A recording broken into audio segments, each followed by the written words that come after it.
morning, everybody. You got the Uncle Chief. The Uncle Chief. Ah, yeah. The handsome chief getting back after here. Welcome back to Yep. Yes. Welcome back to another lively edition of Mornings Alive with Keith and Friends. My words were stuck. Your favorite R-rated daily dose of real talk. Motivating content and entertaining conversations. You know the drill. Yeah, they got to put those headphones in their ear and gently kick the kids out of the room because I might offend them. I just warned you. I warned you. I might fucking offend them. Oh! Or the Yeti might. The Yeti might offend them because we got Yeti. We got the brand new co-host on the show. The White Yeti's going to move his way through the show here. And guys, don't hit the snooze button. Ian Mai hasn't. No, he got his ass out of bed and he read the IKEA instructions. How do I know? He's in the green room on both sides. Yeah, and not everybody can. I'm telling you guys, I send the same instructions to every single one of you mother. And some of you get it and some of you don't. Ian Mai got it. Oh yeah, he's joining us here at about 15-minute mark. We're going to talk about some fun stuff with Ian Mai joining us. I didn't ask him where he's joining us from, but I know he's joining from somewhere on the planet. Yes, so read, baby. And we got C. Marty here hanging out in the green room as well, bringing him in today. Today's show's packed, and here's what's on top for you. In the morning loop, we're revealing why your brain might always be running 15 seconds behind reality. So what I said 15 seconds ago is catching up to you right now. What did I say? I said Ian Mai is going to be here. Yeah, true story. Oh, yeah, baby. We're also going to give you a rapid rundown of everything that happened in the last 23 hours. Oh, yeah, that's the morning loop. Get it, baby, get it, baby, get it, baby. Then brace yourselves for the deep dive. We're going to unpack how You know what? Jimmy, let's just wait for that. Oh, wait a minute. That's procrastinating. Believe it or not, you want to procrastinate? It might be your superpower, but don't tell John Anderson. Don't tell John Anderson. No, baby. Plus, we got the accountability check-in coming. Let's transform those days lost to procrastination into victories. Remember, we're here to help you start your day right with laughter, insights, and the daily accountability you crave. Coming up in the center stage, we got the ADHD. Holy, Jimmy, there's a fucking squirrel over here. My ADHD is getting in the way here. Oh my God, Ian Mai is here. Maybe he'll help me with my ADHD today. Speaking of, hey, Matt Roof did, Maddie, I'm sorry, Maddie, wasn't connecting ADHD with Matt Roof, but Matt Roof dropped a bomb of an episode today on Kindness Rising. Yeah, before my show. Anyways, back to Ian Mai. He's coming up later on the show, dropping real talk on why. Fucking squirrel. Oh, man, I got to get back here. I just keep running off the camera, Jimmy. Are you ready to stack those habits? I'm telling you, you got to sharpen this morning mental health routine. Dial into your man's motivation. Good. Because it's time to kick things off. Let's kick it off into the morning loop. We got a big show. Listen, anybody calling us a podcast? We're not a podcast. Let's get into the Jimmy. Let's get into the morning loop.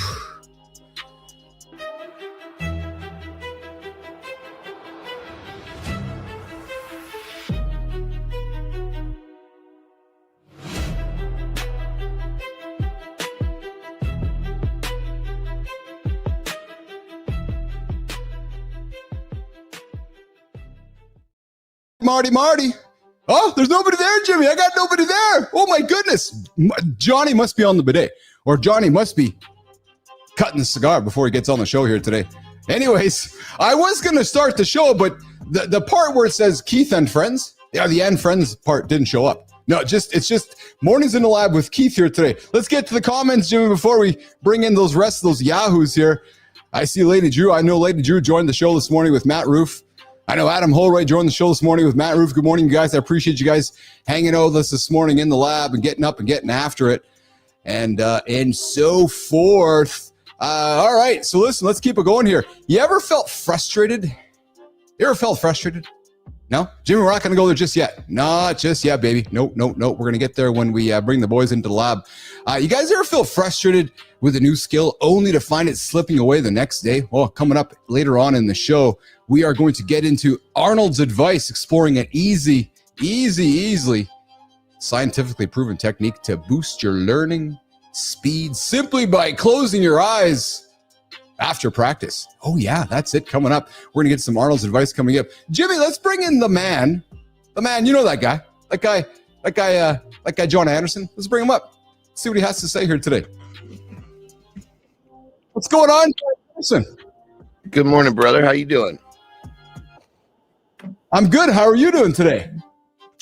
What I would say today's kind of like that aftermath. You know, today's the first day nobody's here, and it's been basically Wednesday, Thursday, Friday, Saturday, Sunday. So we've had an amazing time.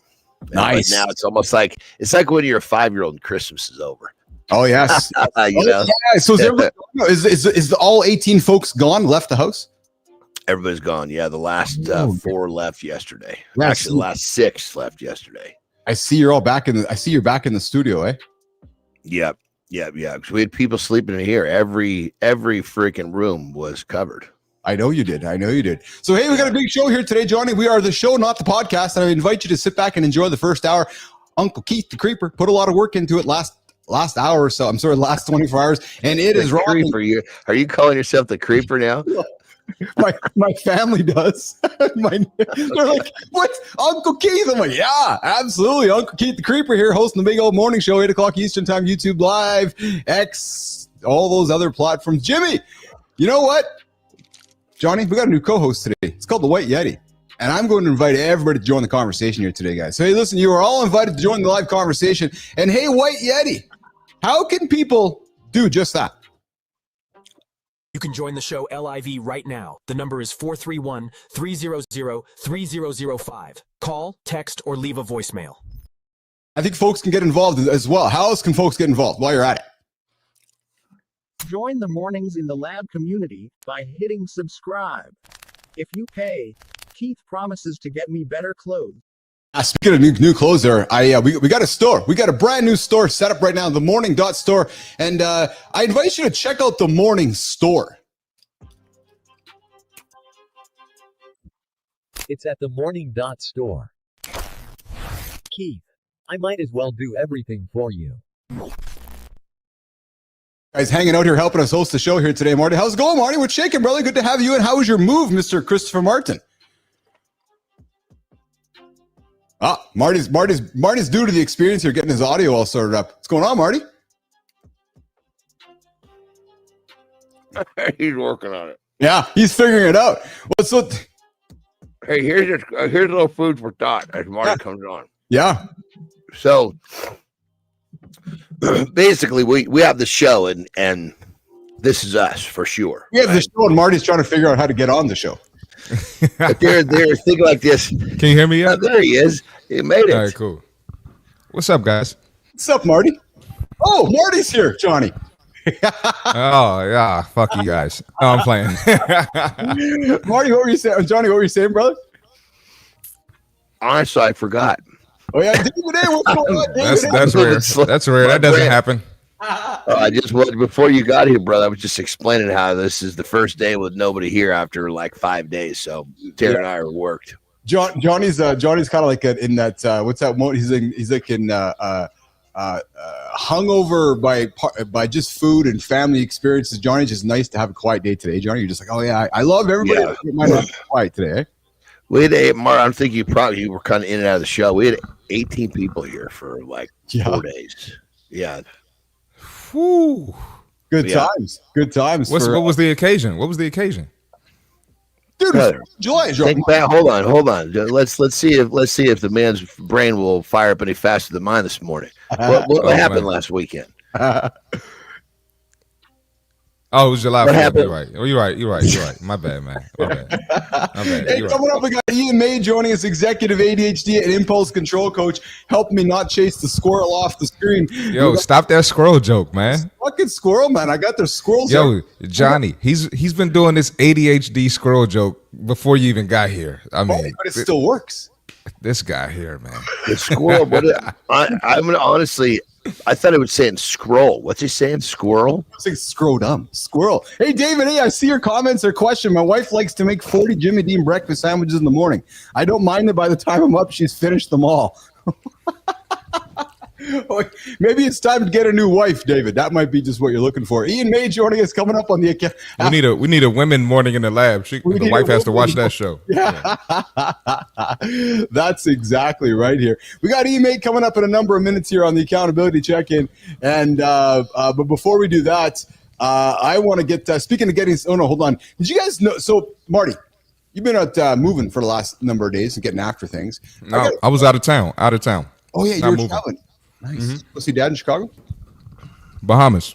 Oh, you're going to have to tell us some Bahamas vacation. But before we do that, did you know you're not actually seeing the world in real time?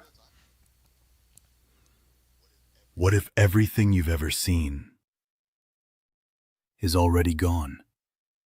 Every blink, every moment, an echo from the past. Your eyes aren't seeing reality. They're remembering it. 15 seconds behind. Soon you'll see the truth.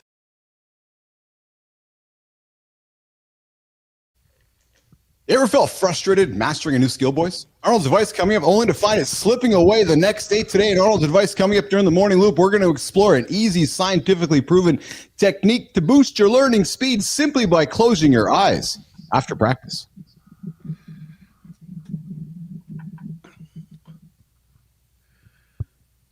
Jamie? Nope.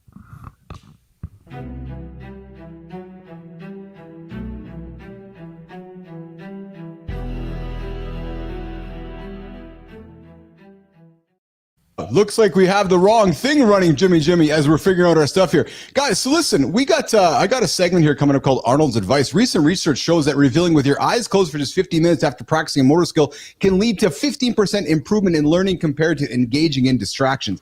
This process enhances procedural memory. So basically, I found some content from our good old buddy Arnold Schwarzenegger. Guys, after you finish something, what the science suggests is dedicating 15 minutes to sit quietly with your eyes closed, avoiding all distractions. Johnny, do you subscribe to this practice? Marty, do you subscribe to it as well? I guess it just depends on, like if it's something that I was working really hard to nail down, and all of a sudden, boom, I got it. Okay, let's backtrack. What did we do? I mean, there's no question if I'm piecing something together that was challenging, I'm going to have some form of I can't say I'd sit in silence or sit and close my eyes, but I would be definitely reviewing and make sure that everything that I had done was getting into my subconscious. I think the concept was the same. Let's we have an opener here. Jimmy, let's run the opener from this segment so we can have a little conversation about it. Do you have it set up there, Jimmy? Good morning, Danielle. I see you there in the comments here this morning on Mornings in the Lab with Keith and Friends. Jimmy, do you have that segment to run? What if I told you there's a simple technique that could boost your learning by 15%? Recent research reveals that taking just 15 minutes to rest with your eyes closed after practicing a new skill can dramatically accelerate your progress. This isn't about sleep or meditation. It's about giving your brain the quiet space it needs to consolidate what you've just learned. When you close your eyes and eliminate distractions, your procedural memory gets to work, strengthening those new neural pathways. The results speak for themselves. Whether you're learning piano, perfecting your golf swing, or mastering a new skill at work, this simple 15-minute rest period can give you a measurable edge. It's science-backed, it's simple, and it works.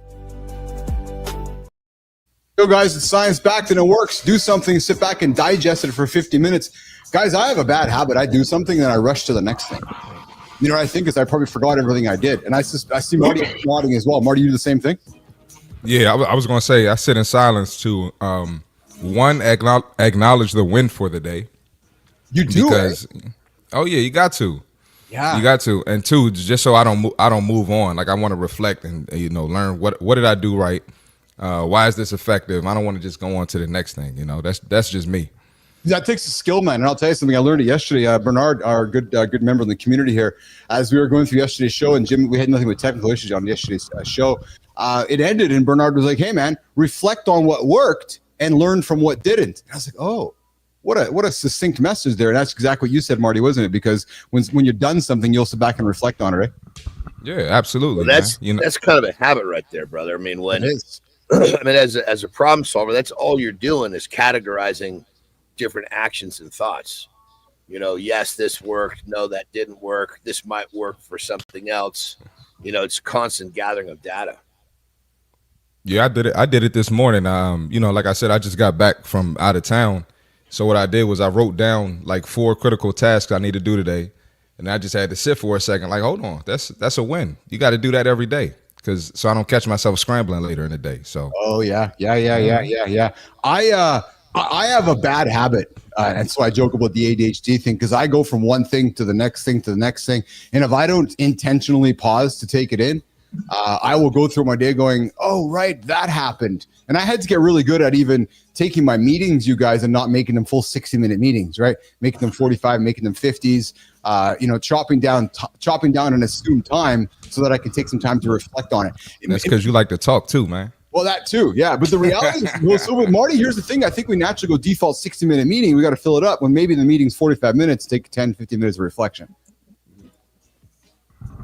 Yeah, no, I agree. That's a good idea.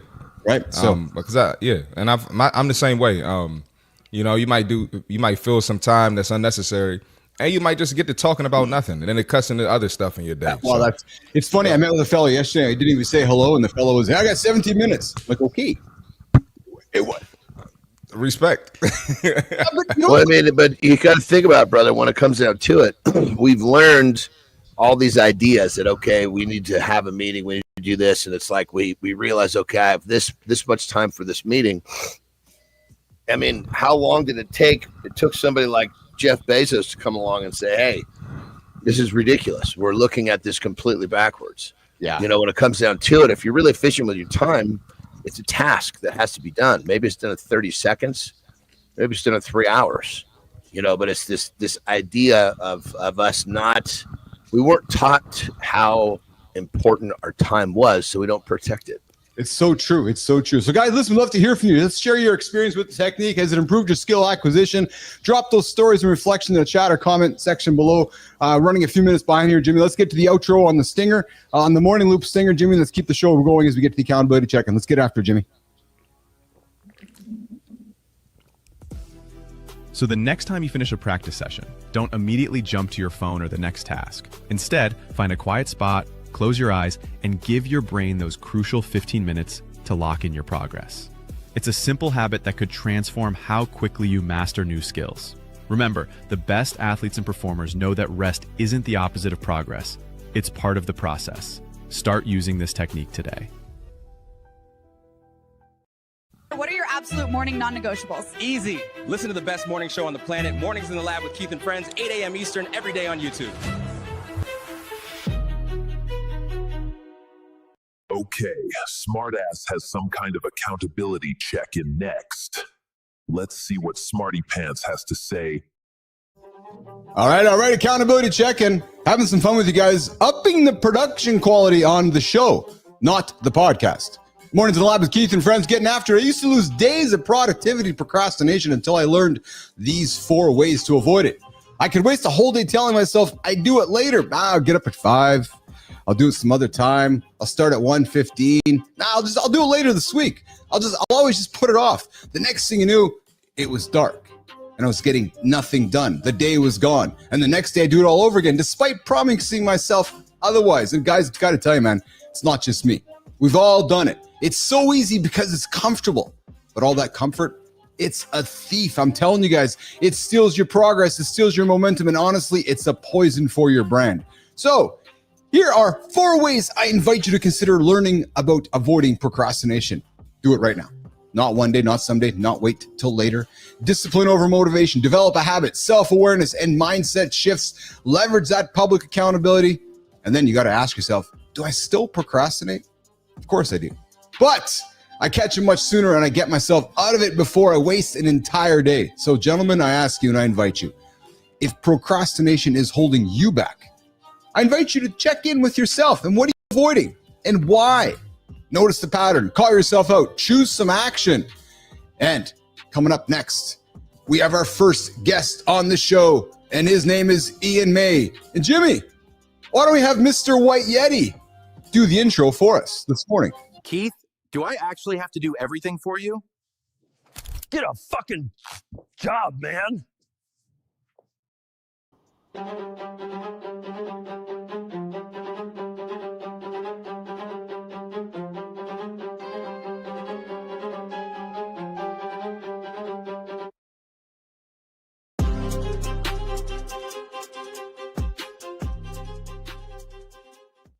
People takes their biggest weaknesses into their secret weapon. He's not just even a fitness coach, despite talking about protein all day. Meet the ADHD coach, guys, who's proving that messy action breaks perfect planning every single time. We've got Ian Mai joining us, executive ADHD coach, former tech sales guy, and self-proclaimed LinkedIn comment comedian. Ian works with highly successful professionals who are quietly struggling with ADHD, helping them transform overwhelm into peak performance. He's worked with over 150 people to break free from impulsive behaviors, and he's about to launch something revolutionary for couples dealing with ADHD. Jimmy, let's bring him up. The man, all the way from, I'm not sure, Ian Mai. What's up, Ian? Hey, good morning. What's up, Ian? How are you, pal? What's up, Ian? How are you, brother? Doing real good. I have just got like the biggest hit of crack from this show. Who needs Adderall or stimulants when you can just wake up to this? I am for it right now. That's awesome, man. That's a great soundbite. I appreciate that. Where are you joining us from, brother? Coming in from Austin, Texas. Oh, yes. The good old conservative, moderate state of Austin, Texas. I love all my brothers. And I got to tell you, Ian, when we look at our ICP, our avatar of our men, they're all in Austin. They're all in Texas. Yeah, all these awesome men that just kind of stand right in the middle. You guys got blue shirts, red underwear, and you guys all make good decisions. That tracks too well for me. So yeah, if you got an Austin audience, then they got to come rock with me and get weird, put some heavy on their shoulders. Love that. Dude, so you call yourself the LinkedIn comment comedian. What the hell does that mean, Ian Mai? So, I mean, honestly, the best way that you can give back to people is laugh at their jokes, laugh at their comments. With LinkedIn, it's all about getting an audience. You need to get attention. The algorithm is a wicked beast. So being in somebody's comments and making jokes, one, brings levity because the platform's too serious and I don't take myself seriously at all. But two, it gets more people looking at you because then they're like, hey, that guy's funny. I'm going to go check out his stuff. Honestly, you'll draw way more attraction to your stuff from your comments than you ever will your posts. Like I 4 and 5x my impressions on comments than I ever do on any of the posts that I create, protein included. Dude, I was just going to say, man, Marty, Johnny, this guy's favorite content to share with his audience is actually protein. Johnny, not protein tips. Marty, not protein recipes, literally just protein. He's like, yeah, I got an 8-letter word. I just want to drop it everywhere. Just protein. What's with your fascination with protein, Ian Mai? Well, so what's interesting about it is that for ADHD, we actually use way more amino acids in our brain than the average person does, than the neurotypical person. So only about 10% of the protein you eat is actually used for muscle synthesis. I can see a lot of muscle on this call, so I'm in good company. But only about this makes a lot of sense, brother, because I found this insatiable love for protein when I was fucking young, and I've never let go of it. I believe it. Now you know why. Now you know why, John Anderson. Oh yeah, no, I mean 100%. You know, I was back when I was coming up. You didn't have all these fucking letters. They just pushed you into class where everybody was slower. Yeah, but yeah, it makes a lot of. I mean, literally, when I discovered protein, my whole life started changing. I believe that. I believe that very much. So that's the thing for me when it comes to ADHD coaching is a lot of people have kind of stumbled upon ways that they manage and treat their ADHD and become superheroes. But for me, I have to understand why. Like, why is it that the protein matters? Why is it that I need to move my body so much? Why is it that I have all these practices that seem to help? I have done the work to try to make understand what actually does the trick. Yeah. So do you find that spending too much time in the why distracts you from the how? Because that's something I'm really on top of, man. I'm not, the why better be fucking really, really important, or I'm not even going to fucking look at that thing. Yeah, the why is critical. You aren't going to make a single step unless you understand the why. And especially for the ADHD brain, we're constantly doing this calculation of what's the upside? Why does this matter? Why do I care about this thing? But then we also check what the brakes are. What's the blockers? Why am I not doing this thing?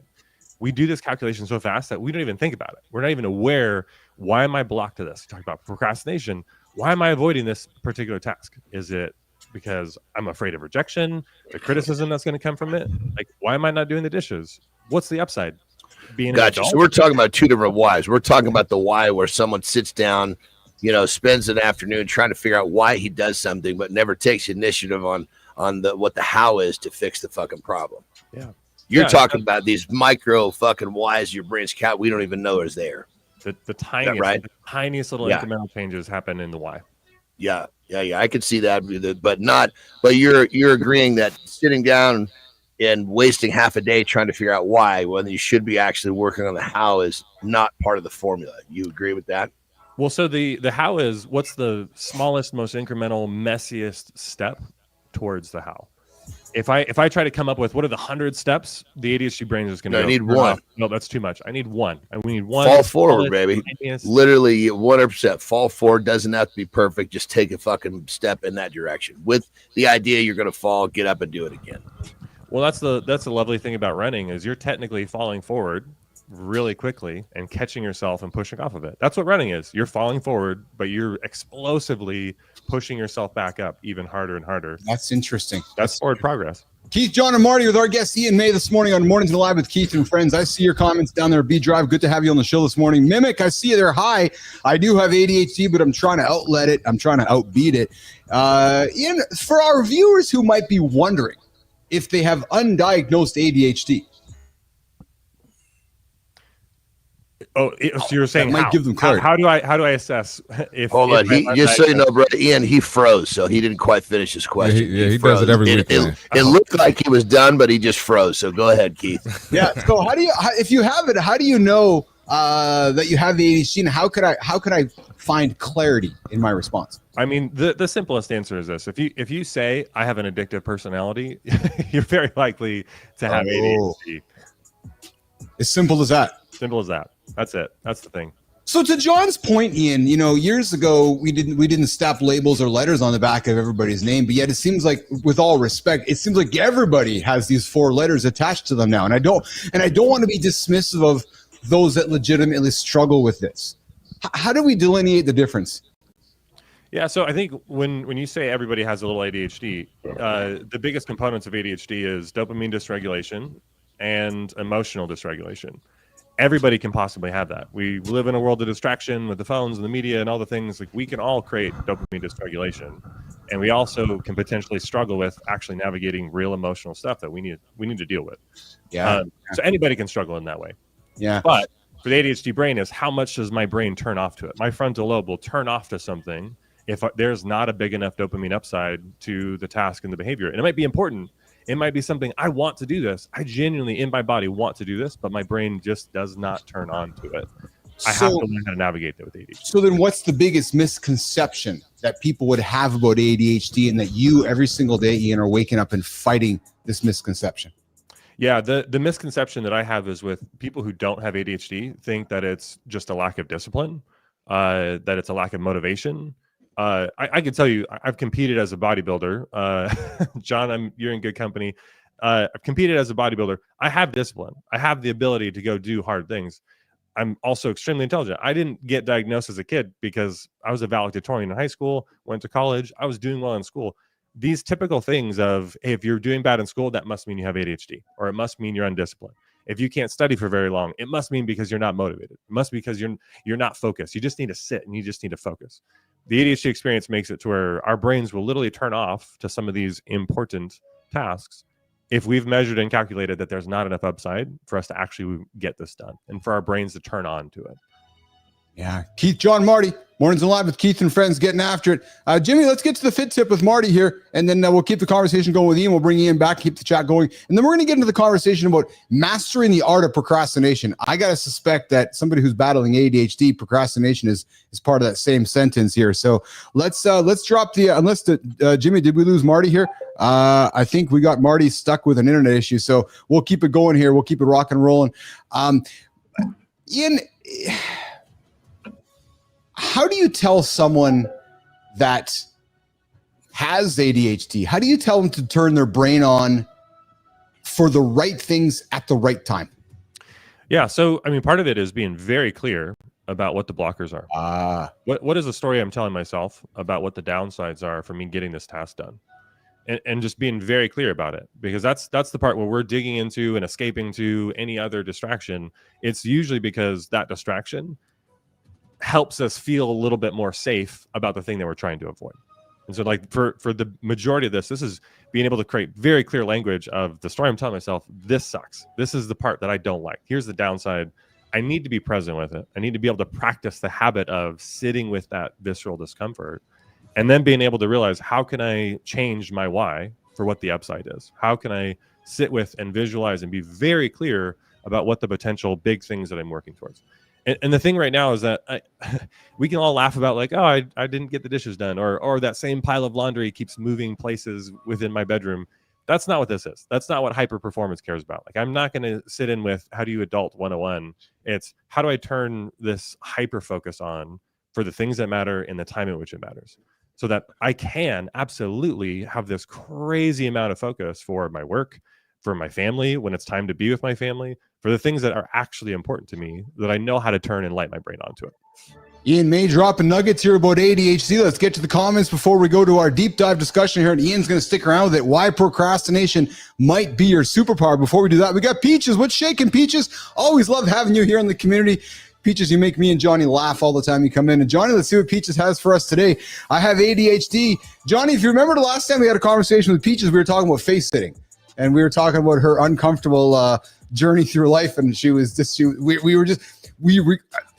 Peaches, how did that go for you, by the way? We're just kind of curious about how that went for you. You haven't been around for a while. Maybe you've been sitting around. Every pun intended. Anyways, Peaches, I have ADHD. Keep my arm raised as I do chores, like my brain list. If I'm doing laundry, I have to grab or put something in another room. I keep my arm raised, repeating to myself, what am I doing? Interesting. Bernard comes back and says, ADHD can also make a highly productive person who, when managing or recognize. Peaches, that's a great idea. And then Peaches coming. Eli, what's going on, man? Wow, man, this is really helpful. Yes, Ian's dropping his nuggets right here in the lab. Ian's an ADHD expert joining us from Austin, Texas today. Jimmy, let's get to the deep dive transition. Then we'll go to the conversation on why procrastination might be your superpower, you guys. Let's do it, Jimmy.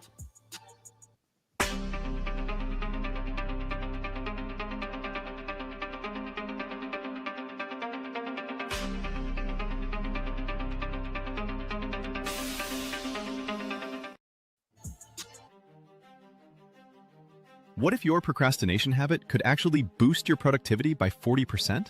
Most men feel guilty when they avoid important tasks, thinking they're being lazy or undisciplined. But that guilt might be completely misplaced when you understand the psychology behind strategic procrastination. Studies show that productive procrastinators who engage in beneficial secondary tasks while avoiding primary ones actually maintain higher momentum, reduce stress, and often produce better results than traditional time management approaches. The key is pairing your main task with a secondary beneficial activity and switching strategically. Create a procrastination list of valuable tasks you can default to when avoidance strikes. Stop fighting your procrastination patterns. Start weaponizing them. Johnny, I knew you'd love this. Johnny, I knew you'd love this because this whole idea is turning procrastination into a habit stack. So there's many folks, and I was one of them, Johnny, along the way in my journey of life where I would procrastinate, and then I would get everything done. And then what I learned through time, and I think Ian might be able to relate to this on the ADHD side of things, as I've gone through my journey in life, I've recognized that I've turned it into somewhat of I don't know if it's a skill, but it's a good habit where if I really have to get something done right away, I tack it on what I will call procrastination. So I'll procrastinate and then turn it into something productive. Does that make sense to you, Johnny, when I talk about it that way? Kind of. I mean, me personally, once I start to procrastinate, now I've kind of lost. I'm on the slippery slope.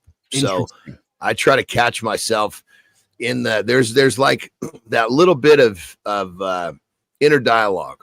Yes. That's like that first, it's before it turns into a physical thing. It's like that little flash of maybe some reason why you shouldn't do something goes ripping by your mind. I grab a hold of that fucker and say, no, not today.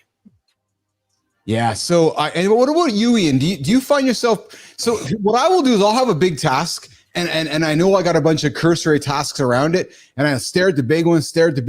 Then it's like somewhere a switch goes. Okay, it's like time to go, and then I get all the little ones done, and the big one happens. But it's like they're linked together. And I see you nodding, Ian. Is there logic in what I'm saying? Do you relate to that kind of experience? Yeah, absolutely. So, I mean, the biggest thing with the ADHD procrastination, so I'll just speak to that. Yeah. That oftentimes, usually the thing that we're procrastinating from is really complex. And for ADHD, yes, working memory is a huge challenge. And so if I have too many tasks that I have to tackle, again, total shut off from the frontal lobe. It's just not showing up for me at all. I can't force myself to do this thing. But if I can minimize the focus of what I'm having in front of me, just focus on the tiniest, smallest task, the celebration of that one task completed gives me enough dopamine that gets to that frontal lobe. And now I've got this momentum to carry me through the rest of the tasks that I need to get. done. So I perhaps I didn't articulate it well enough, but I relate exactly to what you just said. It was happening a couple days ago. I was building these we're increasing the production value of the show, and today we're bringing it to life. Over the last couple of days, I've been working hard, and my dopamine's been just off the fucking charts, right? And some of the tasks we've been bringing to life have been quite complex. The thoughtfulness, the programming, et cetera. And as I've been going through it, I've been this has overloaded my brain. Right. And then, okay, and then I get something done, I celebrate, and then I got to take a step back. So, and that's why I thought today's conversation was meaningful, considering coming from your world of, the ADHD world and how it balances each other out. Do you follow me? Absolutely. Yeah. Totally tracks. I mean, this is the part where we talk about when you want to be an ADHD high performer, you have to be very, very critical of where and how you're getting your dopamine.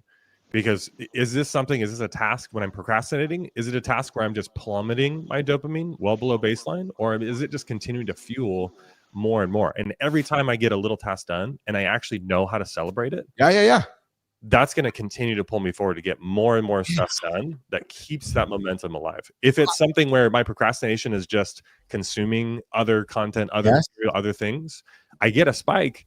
But the trough afterwards, I'm so well below baseline of my dopamine. Now I can't turn my brain on to go do the boring, mundane task that's in front of me. So here's the risky question. How does an ADHDer, how does somebody who's chasing dopamine hits celebrate a win with a positive reward? Because I think that becomes a slippery slope, right? We go to the pantry, we go to the fridge, we go to a bad substance. We reward ourselves with a self-sabotaging behavior. Exactly, Johnny. Yeah, exactly, Ian. So how do you talk to somebody who's in that situation right now, getting them through this procrastination, finding productivity, but rewarding without sabotaging behavior? Yeah, so the reward needs to be sustainable. So the biggest thing with a lot of the big quick hits is that they're very fast, and the sharper the dopamine hit, the bigger the trough is afterwards, right? The faster we go below baseline, then now we're just chasing. If I instead make it to where I only get to have this treat, this snack, this whatever the thing is, for me, mangoes and honey, you will see that on my desk while I'm working, and I'm eating it as I'm doing it. And I'm reinforcing the behavior of the boring, mundane work with the dopamine hit. I make those two things so closely aligned that to me, the work equals mangoes and honey. The work equals dopamine. And I can essentially trick and hack my brain to thinking the boring, mundane task is actually the honey, when obviously we know I'm consuming that. I'm imbibing that. I can use that to sort of trick my brain into thinking the one boring, mundane thing actually doesn't suck. So you're actually sitting at your desk with honey and mango, true story, and you're working and you're rewarding yourself with eating those substances as you're working? Like, I'm serious. As I go. No, absolutely. 100%. Not in this exact I can see a lot of fat people being produced by this methodology here. I'm wondering the same thing, Johnny. They're going to love it. So I've been listening to you talk, but I love it.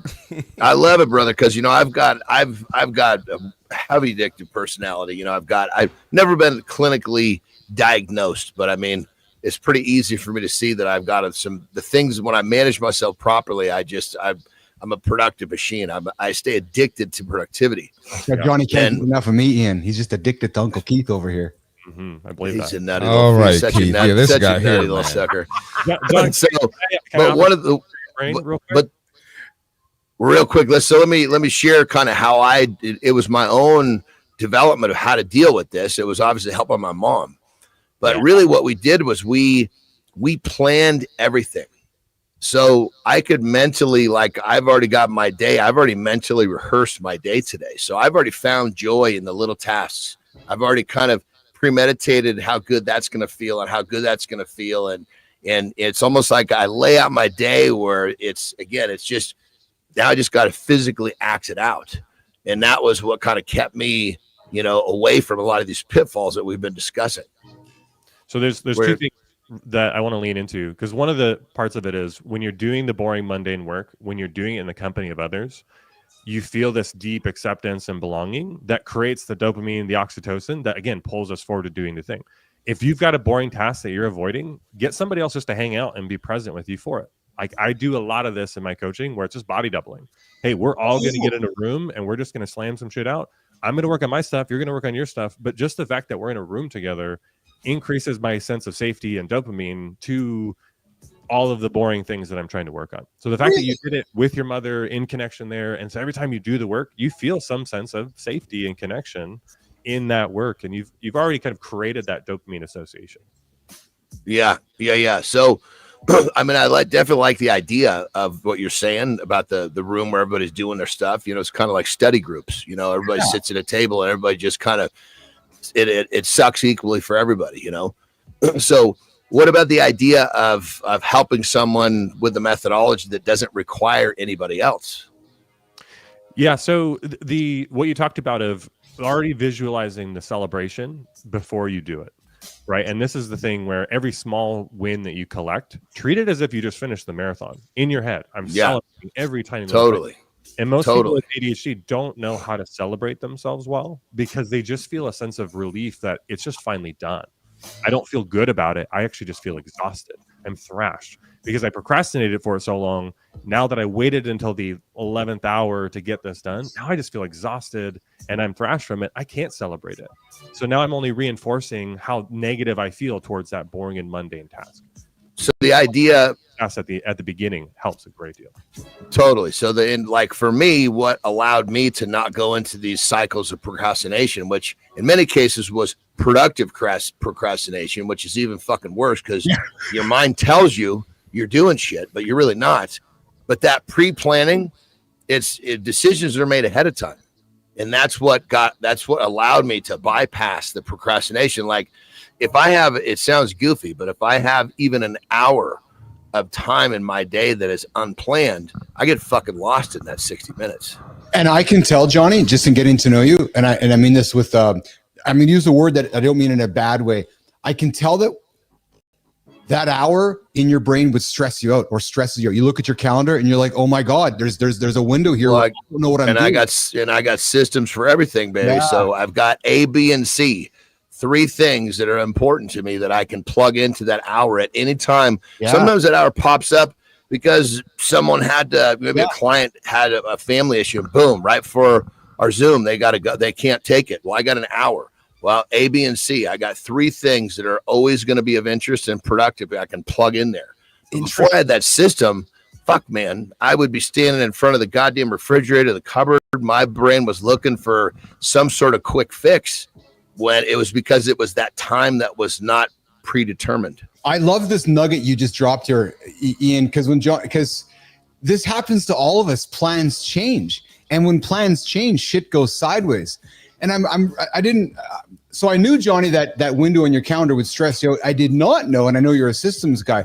I love that you just shared though that when something goes sideways, I now got to go to plan A, B, or C. And you've created the discipline within yourself to go to plan A, B, or C because you know that if you go there, you're going to feel better with that decision.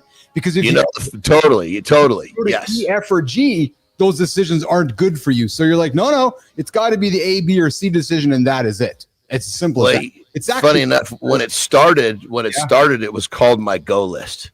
Because I knew if I was sitting still, it was a fucking problem. So let's go. It's a go list. And it would be these that of course I got past calling it a go list, just knowing that these are my top 3. But that's how it started. Was if that hour symbolized me sitting there, so to speak. You know, my brain was sitting still, not attached to something productive. Well, fuck, that's for me, and my brain, and call it my disabilities, which are actually my fucking blessings. Yeah, that's one of the things, brother. I said in my story, man. If I didn't have this shit, I wouldn't be me, hands down. The way that I harness because I believe I've got, ADD and a pretty good case of OCD and massive case of dyslexia. But this shit is fucking perfect. As an entrepreneur and an athlete, all we do is repeat shit. And especially repeating shit in the dark when no one's looking, it still feels good. What I like about what you're saying, and even what you're saying too, Ian, is the awareness of intention wrapped around it. Carter was supposed to be here a couple of days ago, guys, for a lift, and he had bad sunburn. He didn't make the lift. Soon as I said to him, I was like, dude, you need to take that hour instead of just doing nothing, Johnny and Marty, and just kind of pissed around, I said, intentionally do something that creates the same kind of value. So I said, if you're going to come to the gym and do your workout for 30 minutes, have a nap for 30 minutes. Like, don't just be on your phone and piss around and scroll. Like, intentionally do something that provides value. And he's like, I like that idea. So Johnny, kind of playing off your A, B, or C list, I said, Carts, yeah, take the day off from the gym, but don't take the day off from life. Still take that hour or 35 minutes and make it productive. Right. And I think, Ian, that's what you're saying as well. Marty, do you find yourself in these situations as well where productive procrastination gets in the way? You're trying to find a spark to get, because I know you're a very creative soul. How do you get that curiosity spark when you're procrastinating? Yeah, man, I usually have a critical task, like I mentioned earlier before Ian got on here. So if I get that extra hour, I try to do something within that critical task, because procrastination is contagious. Yeah. So once I start bullshitting in one area, I might start bullshitting somewhere else. So I try to stay far away from that and be productive with my extra time. Yes. Hello, Mr. Beast. Good to see you there in the comments, Mr. Beast. I see you there in the comments this morning on Mornings in the Lab with Keith and friends. Remember, guys, we're having a conversation on procrastination right now. Understanding your procrastination patterns is key to mastering them. Embracing productive procrastination as your ally, not your enemy. Watch your daily goals flourish. Jimmy, let's get after the next segment, brother. Here's what separates the productive from the paralyzed. Strategic task switching. Right now, identify your main priority and pair it with one beneficial backup activity. When resistance hits your primary task, don't scroll social media, pivot to your productive alternative. This isn't procrastination, it's momentum management. Your next move? Share your go-to productive procrastination activity in the comments below. Not just for us, for the man who needs to see that he's not alone in this battle. Your strategy could be the breakthrough someone else desperately needs. Drop it now, and let's build this community of men who refuse to waste their potential.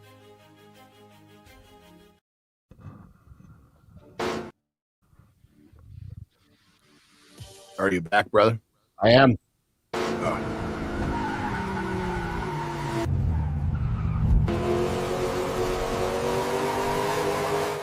Getting better with the production, guys. We got some videos, weaving stuff in to do some intros.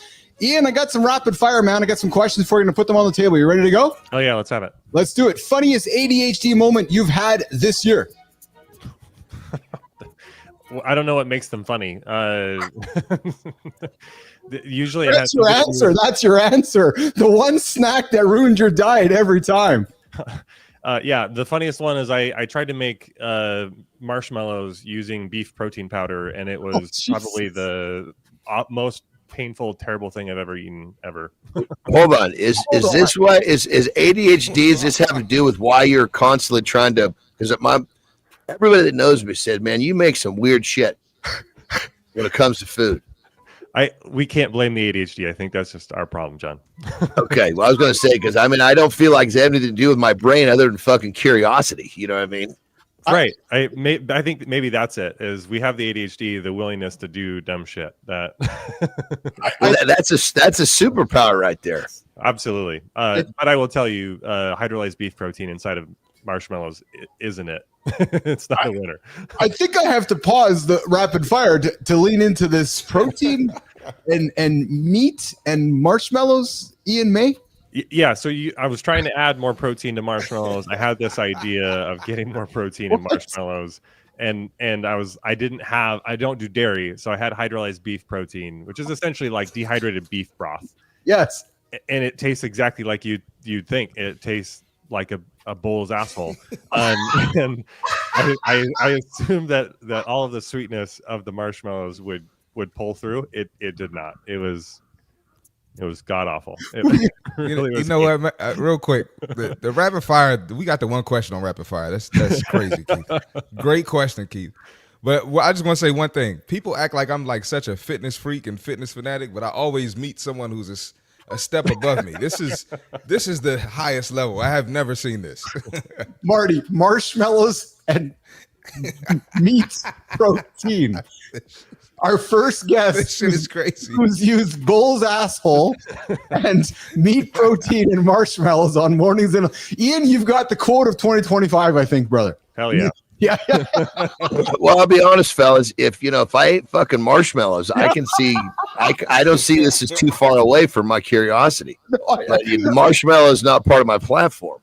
So you wouldn't try a beef protein marshmallow if it it's protein. No, dude, I don't eat fucking marshmallows. I don't give a fuck what's on there. Well, and I guess the big question from Peaches comes to Ian, which is, Ian, how or why would you know how a bull's asshole tastes? I grew up on a farm. I'm gonna leave it at that. Hey, have you stuck your arm in a bull's asshole before? No, I never had to do that. No. I don't think that's the bull. I think that's more of like the cow, isn't it? They're doing something else. I don't think anybody. I mean, how pissed off bulls are. You're gonna go that fucking close and stick your arm up his ass. He will kill you. Are we talking? Bulls are dangerous animals, man. I agree. Genders here in the lab sticking arms up bulls' asses or cows' asses. Ian, most impulsive thing you've done in the past week besides be on the show? This is up there for sure. Me saying yes to this shit. There's another clip for us. Honestly, I actually don't. This past week has been a deload for me, so I'm like super zen right now. I'm more zen than I've been in a long time. Dude, I'm starting my zen today. I can tell Anderson's in low gear today, Jimmy and Marty. I can tell Anderson's just. I'm pleased that he's here and he showed up, which is what's most important.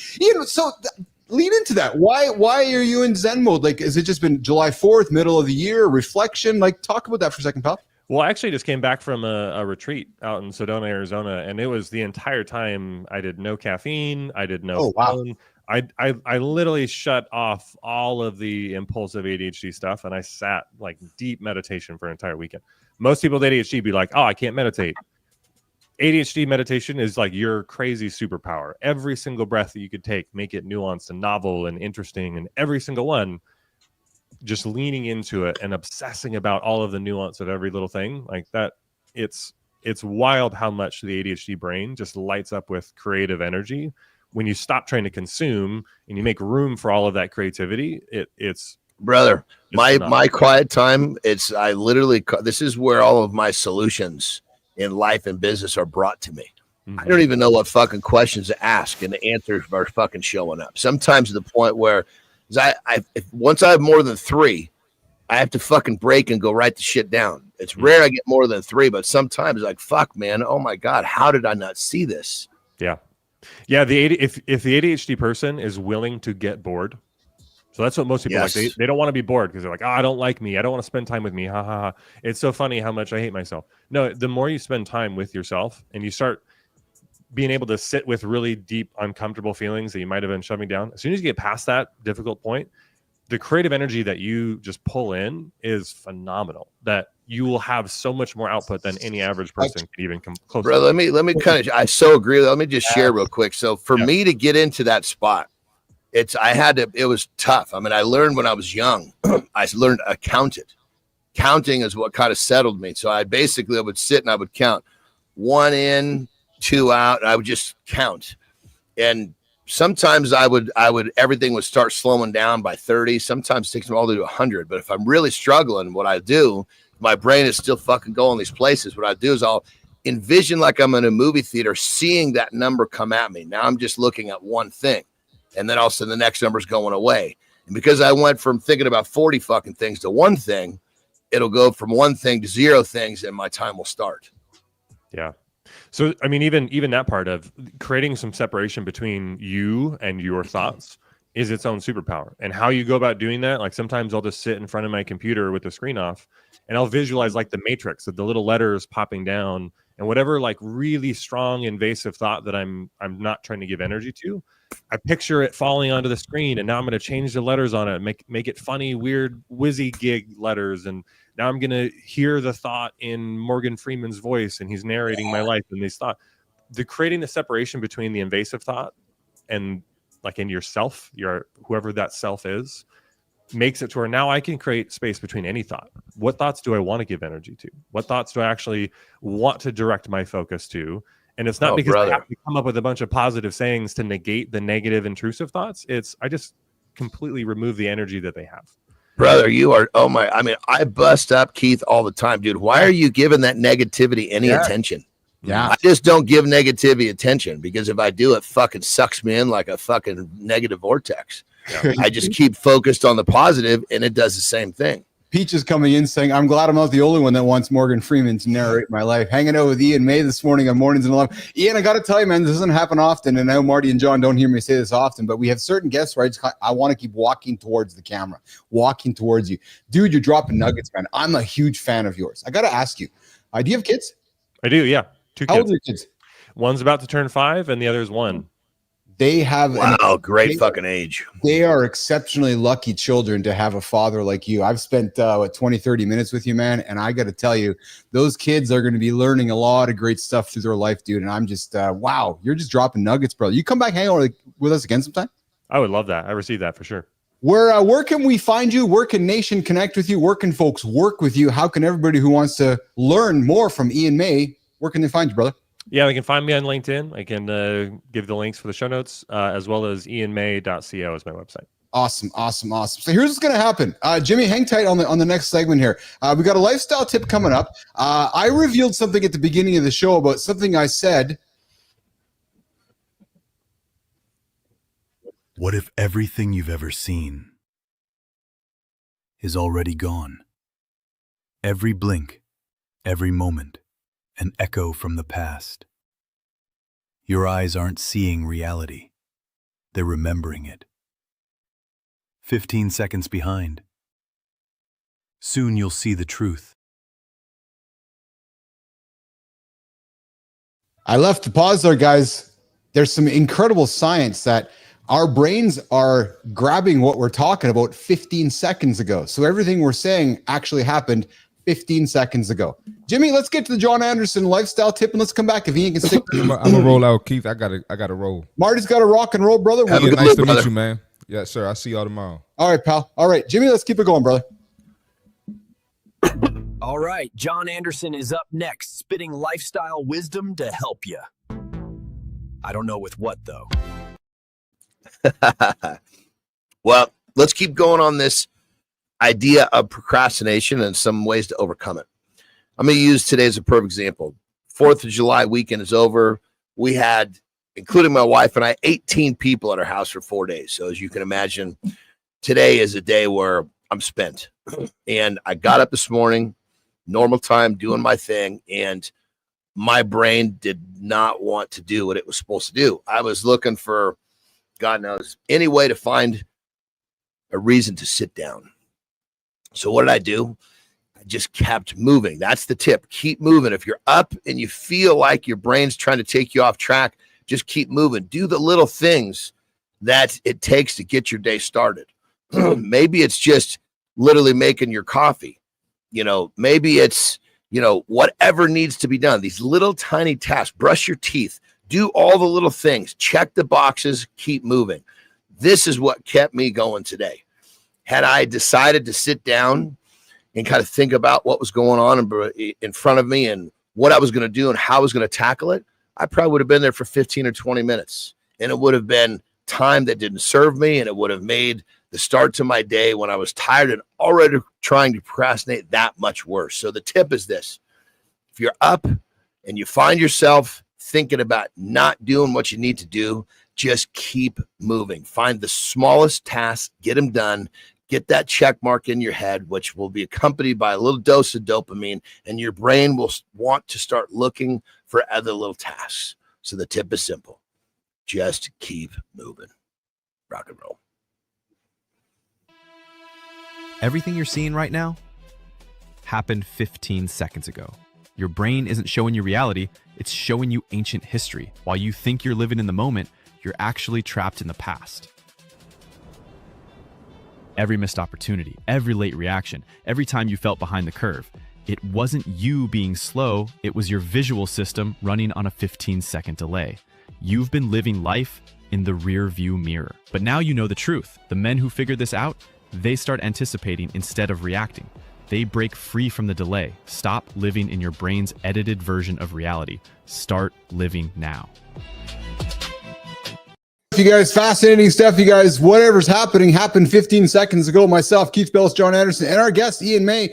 We're keeping Ian for a couple more minutes here. John is going to sneak away for a pee break, unless he's quite fascinated by this discussion around something that happened 15 seconds ago is registering now. Ian, when you hear that, what do you think about that, brother? I mean, I can understand how I split everything up into the animal, lizard, amygdala part of your brain and the frontal lobe of your brain, right? Yes. So for me, what's interesting with the ADHD's experience is that my body might respond to that thing immediately inside of 300 milliseconds. But the time in which my frontal lobes just like, wait, what the hell happened? The executive, the logical part of my brain. Yeah. That's going to take a little bit longer. For the ADHD experience, it's like I've got dopamine around the lizard brain. So I might have already been taking action on it, good, bad, or ugly, well before the rest of my body and brain caught up. 15 seconds sounds about right. I found it quite fascinating, and when I found the topic, Ian, John and I laugh all the time, asking ourselves this question: whether we're living in a simulation or not, right? Whether and let's be frank, as the world continues to move forward as fast as it's moving, and technology is changing as fast as it's changing, it's hard to not ask the question whether we're living in a simulation. So when I saw this question, I was like, oh. Okay, well, that just happened 15 seconds ago, and I didn't even realize it. And it's interesting, Ian, because in experience with time-lapse face videos, people thought they were reacting in real time, but they consistently described faces 15 seconds behind the current frame.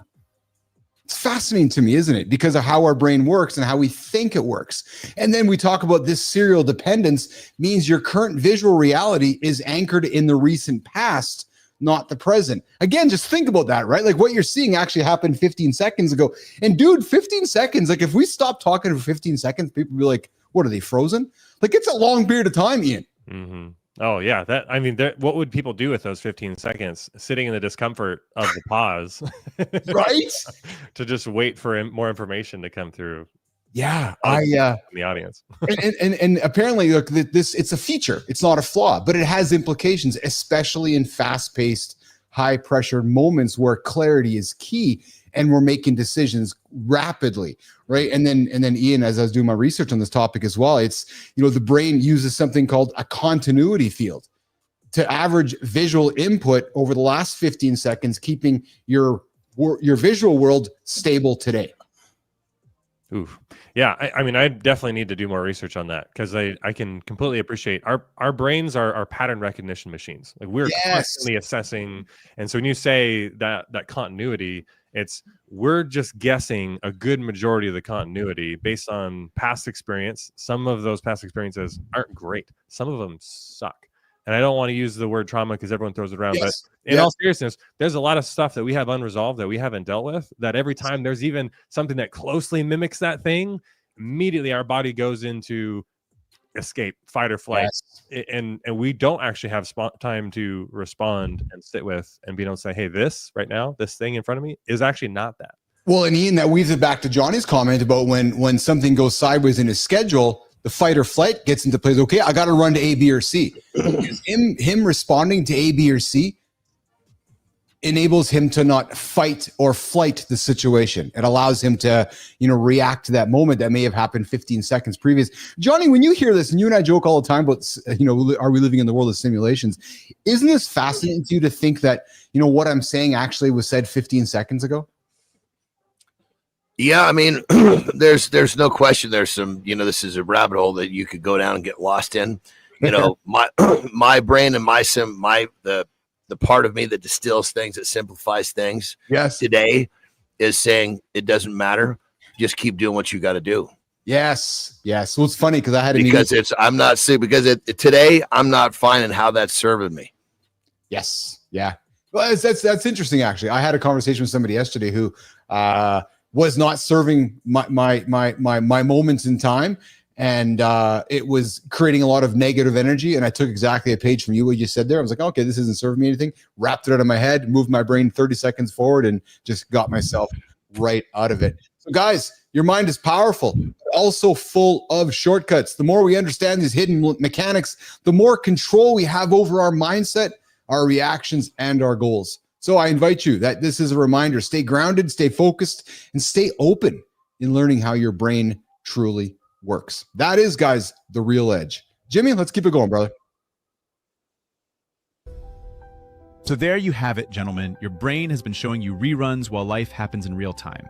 Every decision you've made, every opportunity you've missed, every moment you felt behind, you were literally living 15 seconds in the past.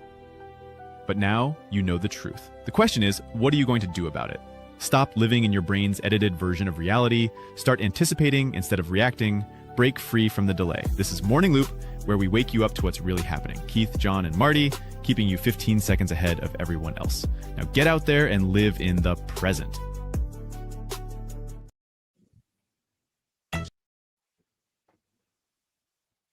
What's your secret, man? Skip snooze, tune into Keith, John, and Friends, 8 a.m. YouTube.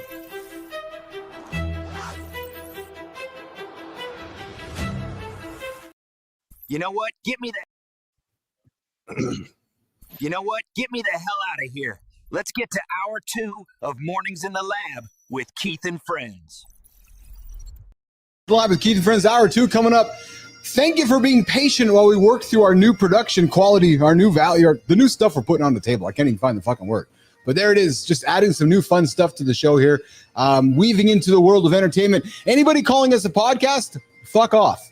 Yeah, true story. Not a podcast. Nope, actually a show. Yeah, full-on TV show being produced in real time, live for all of you guys. Ian, I hope you had as much fun as we had having you in the show, brother. And I want to have you back. Hope you come back and hang out again. Yeah, I'd love that. Thank you. Love your energy. Love what you drop. Johnny, the guy's a bodybuilder. What did Ian, where did you lift, man? What kind of competitions did you get into? So I competed in natural classic physique. So all the very artsy, old school stuff. Congratulations. How did you place? How did you do? Yeah, I won a natural show that got me a pro card. This was years ago, so I'm a has-been now. I can only look at the trophies in the past. That's awesome. That's awesome. Looks like we lost Johnny here. So, all right. Well, Ian, listen, man, I appreciate you hanging out with us today. I look forward to grabbing some coffee with you. I thoroughly enjoyed all the nuggets you dropped on the show. One more time, how can folks connect with you, Ian? Yeah, you can find me on LinkedIn as well as my website, ianmai.co. Beautiful. All right, Jimmy, let's walk Ian out of here. Ian, I appreciate you, man. Thanks for hanging out this morning in the lab here. Appreciate you both. All right. Pleasure. All right, he's out of here. We got Ian out of here, Johnny, and we're going to keep it rock and roll here. Let's look into the comments here. We got Chad Hason joining us here in a quick second. Johnny, what time are you in here today, brother? Bottom of the hour? Yeah, I got full time today. Yeah. Beautiful, beautiful, beautiful. We got pizza. I heard in the first time I've ever heard in any of the show it was Keith, John, and Friends. That was I don't know if that was a teaser slipped in there or if that was just AI fucking it up, because that's kind of what it's turned into. Well, I had to make sure that your ears were listening, brother, and I knew those ears were listening. Well, you guys, here's the question, because we know a lot of cool AI shit. Yeah. Did AI just recognize that's what it's becoming, or was that your prompt? Perhaps a little bit of both. Yeah, perhaps a little bit of both. Because I know how influenced you are by AI, so look out. Hey, Jimmy, I know that I said that I dropped you a test and we weren't going to run it, but Jimmy, if you can grab that test quickly, I think now might be the time we got to show the boss here, my boss actually. I got to show my boss here something I made here this morning before the show. I dropped it at Jimmy's feet and I said, "Don't reveal this because it's only a test." But I will say to you, Anderson, that Jimmy says to me, "Here's how fast things are going." True story. He says to me 2 days ago, no, 24 hours ago, he goes, "Imagine if we can do this." I'm like, "No, we can't do it. It's not really ready yet." Fuck, go to bed last night, wake up this morning, it's ready. I'm like, "Oh my God, we can actually do it." So we're going to show what we can do. And I'm just telling you how fast the world's moving. And as I'm sure you somewhat saw, and we're still working through the kinks here, but just weaving in whole production value into the show, right? Teasers and openers and commercials and a lot of great stuff. And we've adopted the White Yeti as our little bit of our little mascot for the show here today. So I just having some fun and continuing to push the limits, Johnny, on what we can create and show others on what we can create. Speaking of creating, Matt Roof got back after it again, Johnny. Day 2, brother, he did it again. Day 2, Kindness Rising. I know you're a big fan of guys that get after it and show up with no excuses. And, Matty did it yesterday, stumbled his way through it because it's about progress, not perfection. Went after it again last night because he wanted to continue progress after perfection. And then he did it again today, Kindness Rising, 7:30 Eastern time, man. And I know you'd be proud of him because he's just fucking going and learning. And Johnny, running, falling, getting back up, running, falling, getting back up, running, falling, getting back up. And I got to tell you, man, you and I have met a lot of men and guests in our journey here. Not many do exactly what Matt Roof is doing, Johnny. Yep. 100%. You know, you got to get into that uncomfortable space is where all the progress is made. Yes, yes. And I'll even say to you, man, I know that today is a slower moving day for you, but I know that you being on this show is a non-negotiable for you. So I'm very grateful for that. And what you're showing and demonstrating is that, hey, we show up whatever we have to do. Speaking of showing up, Jimmy, let's run this fun little clip to show Mr. Anderson what the future looks like for him. If they're talking smack, you're on the right track. That's they're sitting on the R's way too much, are they? Or is that just, do I really sound like that? So I'll just tell you, true story next. Image, enter, done. Like I just said. Yeah, that's a picture that I gave you. And you basically told it to turn it into life with one of my phrases. Yeah, I gave it the picture, I gave it the sentence, and I hit send. I didn't give it the voice. I didn't give it the movements. I literally gave. Oh, it went and found my voice. Dude, I gave it image, words, and it made that for me. I didn't even tell it how to talk. I didn't even tell it how to move its head around. Didn't tell it how to blink its eyes. I literally gave it image, words, and it made you that. So imagine what's coming, Mr. Anderson. Imagine what's coming, brother. And it ain't getting any dumber than what it was there. I see you there in the green room there, Chad. We'll bring you up here in a number of minutes here. Chad Hason coming up here on the show. Hey, Jimmy, I think Yeti has something to say about what's coming up next. Coming up in hour 2, we have some dude named Chad joining us. Stick around. Who knows what he has to say? Quick question: How did the white Yeti become the choice of mascot? I guess if you want to call it. Not that it's a bad one. I'm just curious. There's so many directions you could have gone with that. This is great, and I'll tell you what. I'm glad you're asking these questions because I didn't have a lot of topics for hour 2 because I was so focused on getting hour 1 done.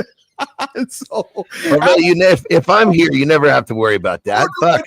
No, I know what I mean, though, is that hour 2 is less produced than hour 1 because I was still putting things together. But no, to answer your question, how do we arrive at it? Great question, actually. So I tried white Yeti, I tried silverback, I tried an English bulldog, I tried an American bulldog.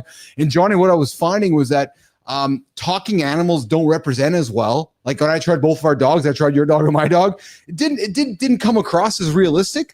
But you put it next to either a silverback or a Yeti or an orangutan, because it's got human-like features. It spoke a little more. Yeah. So I can see that. How did I arrive at it? It was literally random. I was sitting down with Carter and Jimmy yesterday. I was like, hey, which one do we want? The white Yeti or the black silverback?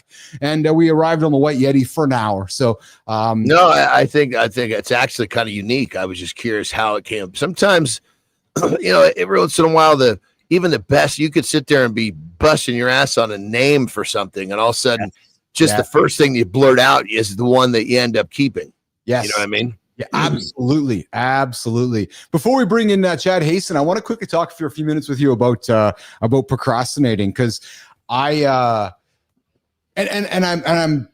grateful that you shared what you shared in that first hour, which is that when you get yourself into a situation, you fall to A, B, or C. But one of those choices is not to procrastinate. Can I ask you what A, B, and C usually are for you? Is it working out? Is it going for a walk? Is it having a nap? Is it Terry time? And I'm being serious. Like, what are those? 100%. So it's always going to be something that really has my interest. Of course, it has to be something that has my interest. And so, depending on there are different phases in my life where working out may have been one of them. When it comes to like current times, it's been business stuff. Yes. Or it's been some sort of, I guess the better way to put it. Yes, it's business oriented, but it's the creative part. The creating really grabs my interest. Testing grabs my interest. And so that when I think to myself, ooh, I've got an hour, I can go do this. Lately, it's been based around like my new business or development of one of my other businesses, looking for that new, angle, that new button, so to speak, How do you satisfy? So when you take that hour that becomes unplanned, how do you ensure that hour gives you satisfaction? Does that make sense? Like, so that you feel fulfilled at the end of that time frame?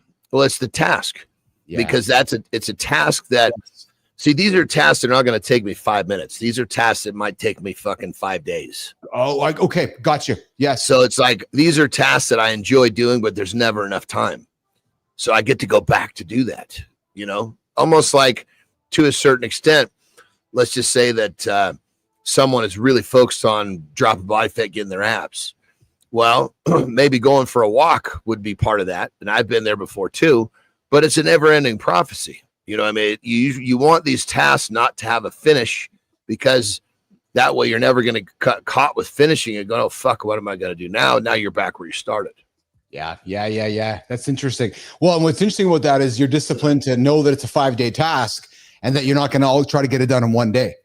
And I'm serious, because there's sometimes I'm like, okay, I'll get it all done right now. And if it affects my sleeping, affects my food choices. So it's recognizing that, no, I still got to get my sleep in, so that I can get to my next task tomorrow. And you know, and in my mind, what I kind of register is this task is like, it's like some sort of like a sliding scale that just keeps going up. Yes. Right? And no matter how, whether you work on it 5 minutes or 5 hours, the sliding scale keeps going up, but you never know where the top of the pole is. And to a certain extent, there really is no top, because you're always developing. Yeah. So you got to have a task where you realize that it's kind of never finished, because if it gets close to being finished, it'll have some sort of a branch that'll go this way and it'll continue up more. You know? Yeah. Keith and John here, Mornings Alive with Keith and Friends, hour 2, getting after it every single day. Hey guys, you guys can join the conversation. 431-300-3005. That's 431-300-3005. Send me a voicemail, send me a text, or even have a call. Join the live conversation right here. The only morning show that has a phone number that invites you guys to get after it every single day. Coming up, Chad Hason. Brand is a verb. How Chad Hason turns storytelling into serious business, even if your budget's tiny. Hey, Jimmy, I think the White Yeti might have to say something as well before we get into Chad. Yeah, so speaking of John. Oh, hi, John. Think much? Yeah, Yeti's throwing us under the bus with crazy, ridiculous things here. Welcome back to Mornings in the Lab, the live morning show where men's conversations and daily motivation collide. Today, we're going to be joined by Chad Hason, the CEO, the brand strategist, and the soon-to-be author. Oh, John, we got another fucking author, man. Really? Another author? Honest to God. These fucking authors. Quick question, brother. Quick question. I got a quick question, dude. You pulled this shit on me when I came on the show too. The very first time we didn't know each other.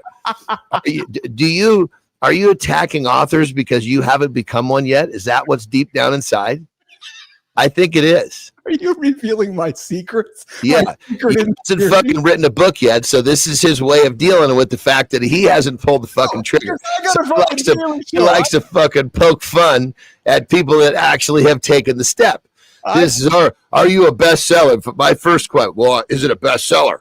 Of course, my answer is, isn't everybody's book a bestseller? But the whole idea is like, look at this little motherfucker. He's not a fucking, he's like a lard ass fucking poking fun at somebody with abs. Oh, Hason, I got the flak jacket on. Jimmy, let's bring in Chad Hason, the CEO, the brand strategist, and the soon-to-be author of Brand is a Verb. We're going to give Chad a gun along with Johnny, and I'll get on the firing.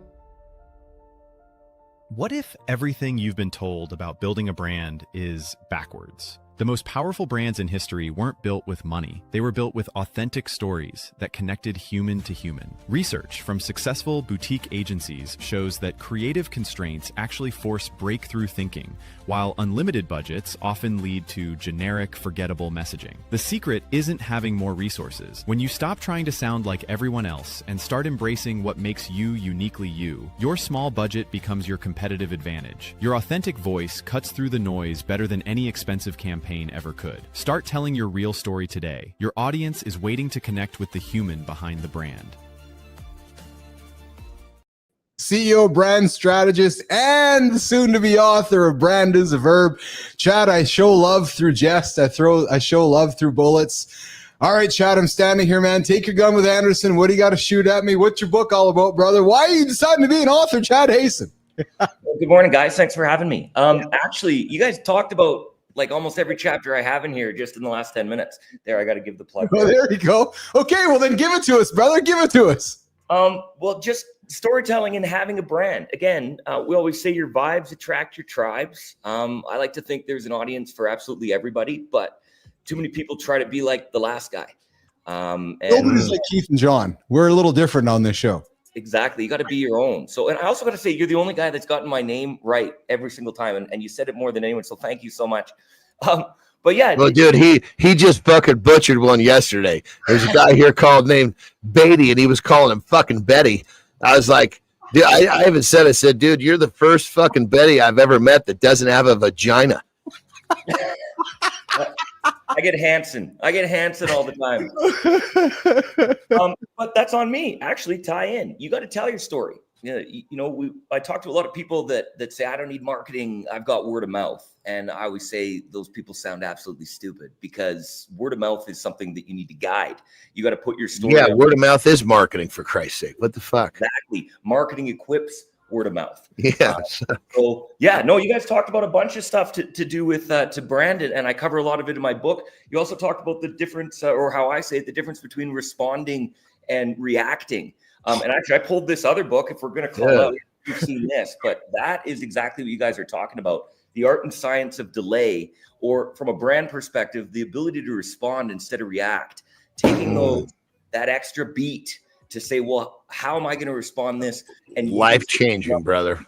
That half a beat is a life fucking changer, is it not? Oh my God. Yeah. Chad dropping nuggets before he even got into it. Chad's made a career out of telling stories that stick even for brands with wallets thinner than their coffee filters. I don't really know if I'm needed here because, apparently we've done the whole show. Chad's done the whole show for us in his book already, Johnny. But but real quick, this segment is reserved for people who actually have books. So yeah, you can leave. Just sit quietly and push all those fucking buttons while my man here and I have a conversation amongst authors. All of you authors that aren't daily morning show conversationalists, yeah, come see me later. Anyways, Chad Hason built an agency atlas on the belief that creative expression, not cash, wins hearts and drives real business growth. What do you mean by that, Chad, when I make that statement? Well, what we don't mean is if you don't have money, come ask for free marketing, because that's certainly not the case. But what my point is, if you've either got time or money, and with the right guidance, you can do a good job of brand marketing even on a shoestring budget. Now, is that going to serve you forever? No, probably not. You need to build on that. And with success, you can invest a little bit more into your story and hopefully get a little bit more of a return for that. But what I hate to see is people not jumping because they're not perfect. That's the other one. I think you guys said progress over perfection. Yeah. I would say predictability over perfection. Again, we're not looking for our brands to be perfect. We're not looking for them to be all things to all people. Even if they just cover a little part of our life, even if they're just there for us at a time where we know we're going to need them, that predictability and being able to understand what they're bringing to the table every day is going to bring that consistency and brand loyalty. And then it's just up to you to scale. Yeah. Hey, Chad. So what really drew me into you is that you say that brand is a verb. Yeah. What does that mean for entrepreneurs who think that brand is just a logo or tagline? Because we both know, brother, as marketers and, I got my brand set up. I got a brand and I got a logo. That's it. No. Yeah. Talk about what a brand is a verb means, Chad Hason. Sure. Well, I think especially, post 1998, it's real tough for people to be different behind closed doors than they are in the public. And nobody likes a hypocrite. So what we say is you can say all you want. I mean, talking is a verb, speaking is a verb. That's fine. But it's really how you back it up in your day-to-day actions that's going to determine how people view your brand. So gone are the days where we can fake it until we make it. So real quick, you said post 1998. Is that what you said, or did I miss that? Yeah, I mean, basically in the age of internet, right? Where we okay. Gotcha. Yeah. Yeah, sorry. Brands can my mind's moving slow today, brother. Forgive me. We were all old enough to remember pre-internet where we'd get our news from, the newspapers and or stories, word of mouth stories that we couldn't really figure out ourselves or confirm. So in this internet phase, you're really everywhere. People want to hear from us, not necessarily about everything. I also talk about the value of taking a day off if you don't have anything to say and not jumping into every single conversation. But from a brand standpoint, to your point, I saw your logo. I read your bio. It wasn't until you sent me a video, 24 hours before introducing, until I actually heard you guys, say fuck confidently without bleeping it out, that I truly started understanding your brand, what it was going to be like to talk to you guys. I had no qualms wearing, a hat that says Disco Psychedelia, because I understood your brand and how me wearing a black t-shirt and a hat was probably a better fit than showing up in a suit. So that's it. Know your brand, pump it out. It's a verb. Everything you do and say, me showing up here, speaking comfortably with you versus, being on CNN or something. Not that they're calling, but it'd be a little bit more pomp and professionalism versus my true brand. And if you look at my clients, one of my chapters is all my favorite people say fuck. And that's because on my LinkedIn and that, I drop F-bombs. I also say asterisks are for cowards. I can't stand seeing people that say F asterisk CK this, right? Say it or don't say it. Embrace your brand. And then people will know how to act around you. Then it's just up to you to be popular enough to make a business out of it. Chad, that's some good stuff, brother. So let me ask you, let's go back to us then. So we invited you on the show. You did a little bit of homework. You're a branding guy. What did you see, or what did you take out of our brand as a verb? And you said you got it. Yeah.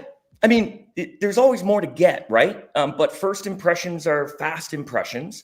Tell us. And we want everything you can do. So just look at yourself, Keith. You got Eminem in the back. You got those glasses and the top hat. I came in 5 minutes early and heard you guys swear 14 times. You're laughing. You're taking yourselves not too seriously, but at the same time, providing value. That's all something that aligns right with what I do.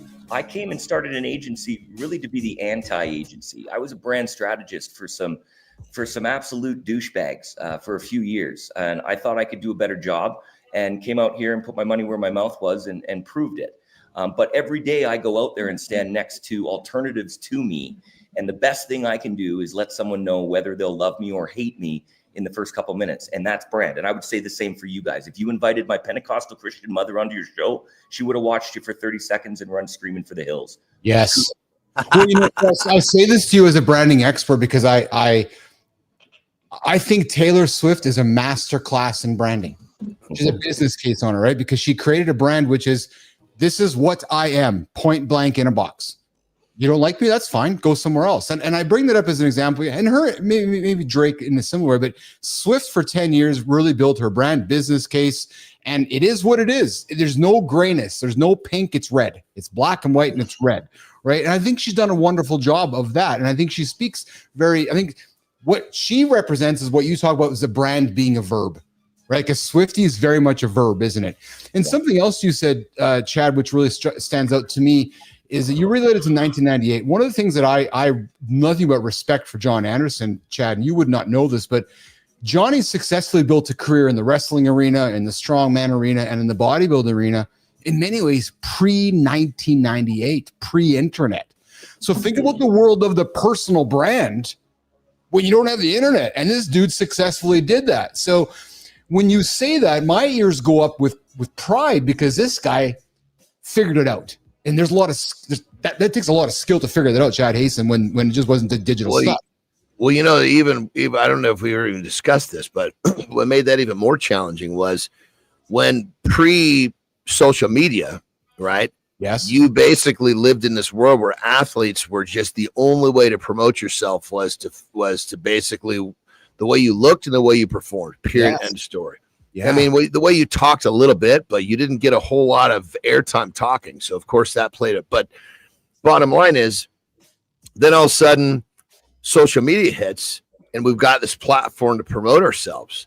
Well, the generation that had been competing, they were so against it. If you the very few that tried to start self-promoting just were completely, the rest of the industry just turned on us. Interesting. Because it was and I actually was one of those ones I kind of toyed with a little bit. I thought, God, maybe this, at that point, I didn't see the value of social media.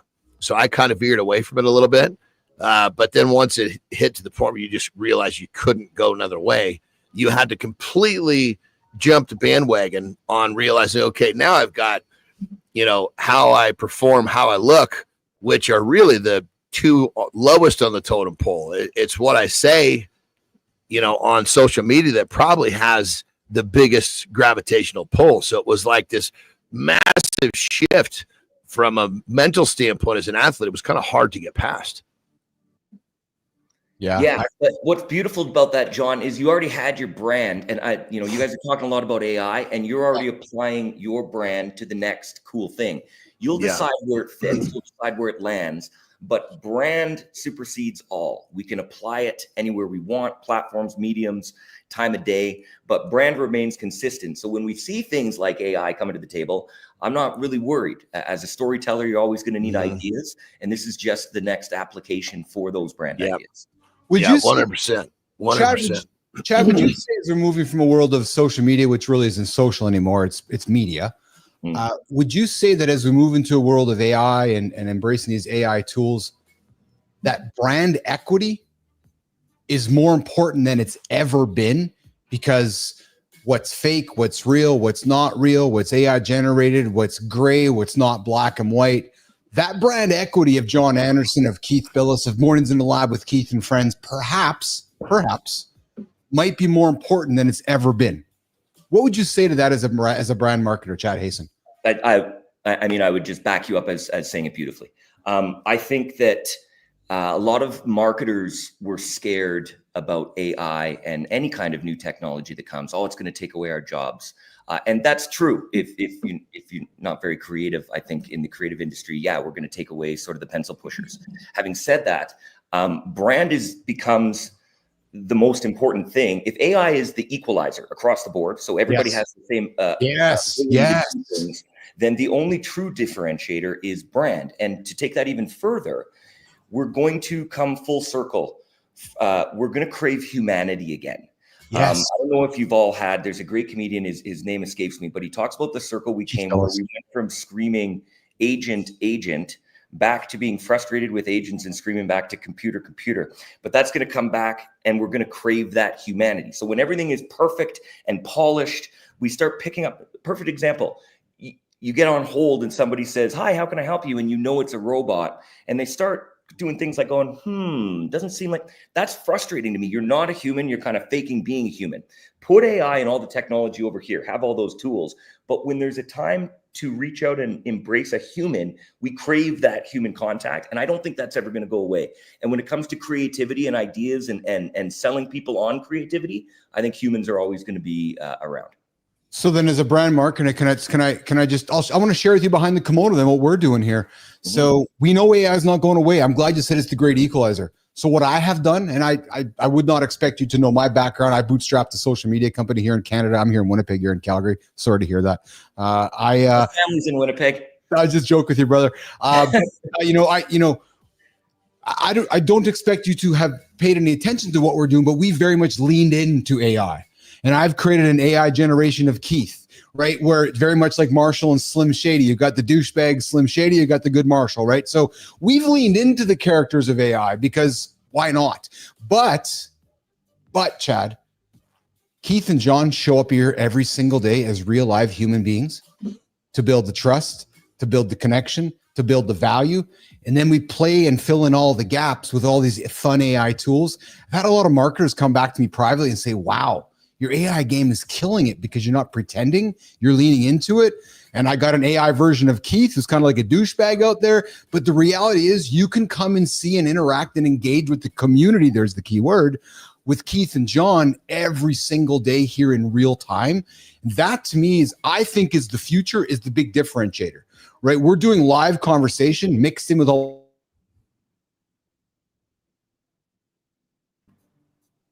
I know I froze there. He'll come back. You're back. Thoughts on that, Chad? I don't think anybody understood. Did you understand what he said, brother? I didn't catch it all. Did you get enough? He trailed off at the end, but I think you're talking about the great equalizer, but still keeping that human brand. Yes. And by us showing up here every single day, giving our audience and community, you can engage and have real Keith and real John every single day here on the show. Yeah. And that's the brand equity, the F-bombs, the fun, the scroll stopping stuff. But then we fill the gaps in throughout the rest of the day with all the other media, but bringing our audience back to a live conversation daily. So build trust with a live conversation, fill it all in with all the fun stuff. Chad. I love that. We echo that at Agency Atlas. So we talk about everything being value centric. We really only have 2 values here: talent and give a shit. So talent is a big one. You're not going to come to us unless we're good at what we do. If we can pump out beautiful work, that makes sense and brings return on their investment, that's great. Give a shit is, yes, we're talented, but we're also picking up the phone when you need us. We're putting that extra level of thought. We go that extra mile. It's not just about us getting ours. AI feeds into both of those.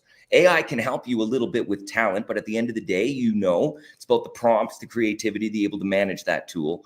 Give a shit is the big one. If you're now just throwing everything over to AI, and I mean, we use it in our policies and processes, in our creative brief systems, in our meeting notes and transcripts and all that. But if you think they're just going to do the job for you, well, that's a lack of give a shit. And I would say what you're saying you do by showing up every day brings that circle together. Talent and give a shit. Some phrase my grandpa always says about, talent only wins if it shows up, right? So it's that. Yeah. Keith, John Anderson, Chad Hason joining us all the way from Alberta. Agency Atlas with us this morning on Mornings in the Lab with Keith and Friends. Chad, I want to do a rapid fire with you here coming up here in a few minutes. How long have you had your agency? Well, this agency was actually started by Robbie Gilchrist. He was a friend of mine, started for about a year and kept it as a sole proprietor. I joined 4 years ago. So Atlas has been around for about 5 years. Okay, awesome. And your specialty and expertise is? Brand strategy. I came up as a copywriter. I graduated with my public relations bachelor's degree, but didn't really like the spin, but loved the storytelling. So landed in marketing and did that for a few years. Had my own Candid Marcom, was my first company for about a decade, and then joined forces with Robbie 5 years ago. That's awesome. That's awesome. Hey, Chad, before we get to the rapid fire, what do you think is the wildest misconception that you've had to debunk about branding? The wildest one, besides the logo and the jingle or the font. Like, what's the wildest misconception?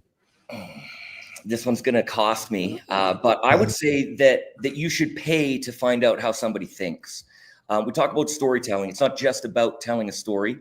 It's who tells the story. I mean, I just watched, you've all seen The Lion King. I just watched a rendition from my 7-year-old's class. And let me tell you, it was absolute garbage. Same story. They didn't hit a single note. We didn't know when it was over. Half of them were picking their nose.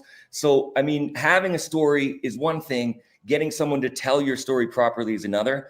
And so I think brand strategy and sitting down and conceptualizing with your agency or your marketing professional of how they're going to tell your story, who they are, what makes them tick, shouldn't cost $30,000. So at our agency, we do all of that for free. And the misconception is, well, if I don't know what I'm going to do, why would I throw a bunch of money down? And why would I risk a ton of money if I don't know how you're going to spend it? So I think strategy and finding out how your storyteller thinks and how they would tell your story shouldn't be 50% of your budget. Chad Hason, Agency Atlas, Keith and John, Mornings in the Lab with Keith and Friends. We're going to get to the rapid fire, Chad. Here's how it works. We're going to run a little intro, and then I got a bunch of quick questions I'm going to throw at you with a quick response. You ready to get after it? Yeah, in the spirit of Stampede, because I don't know if you know that, but we're right in the middle of it here. And competition, I'm going to throw on the old cowboy hat. All right, Stampede week is here, and I love the question that folks are like, hey, Carney, what the hell are you doing here? That was a good one, man. That's a good question. I saw that in the big old Western fake media. Hey, Carney, what are you doing here at Stampede? Jimmy, let's run the opener, brother.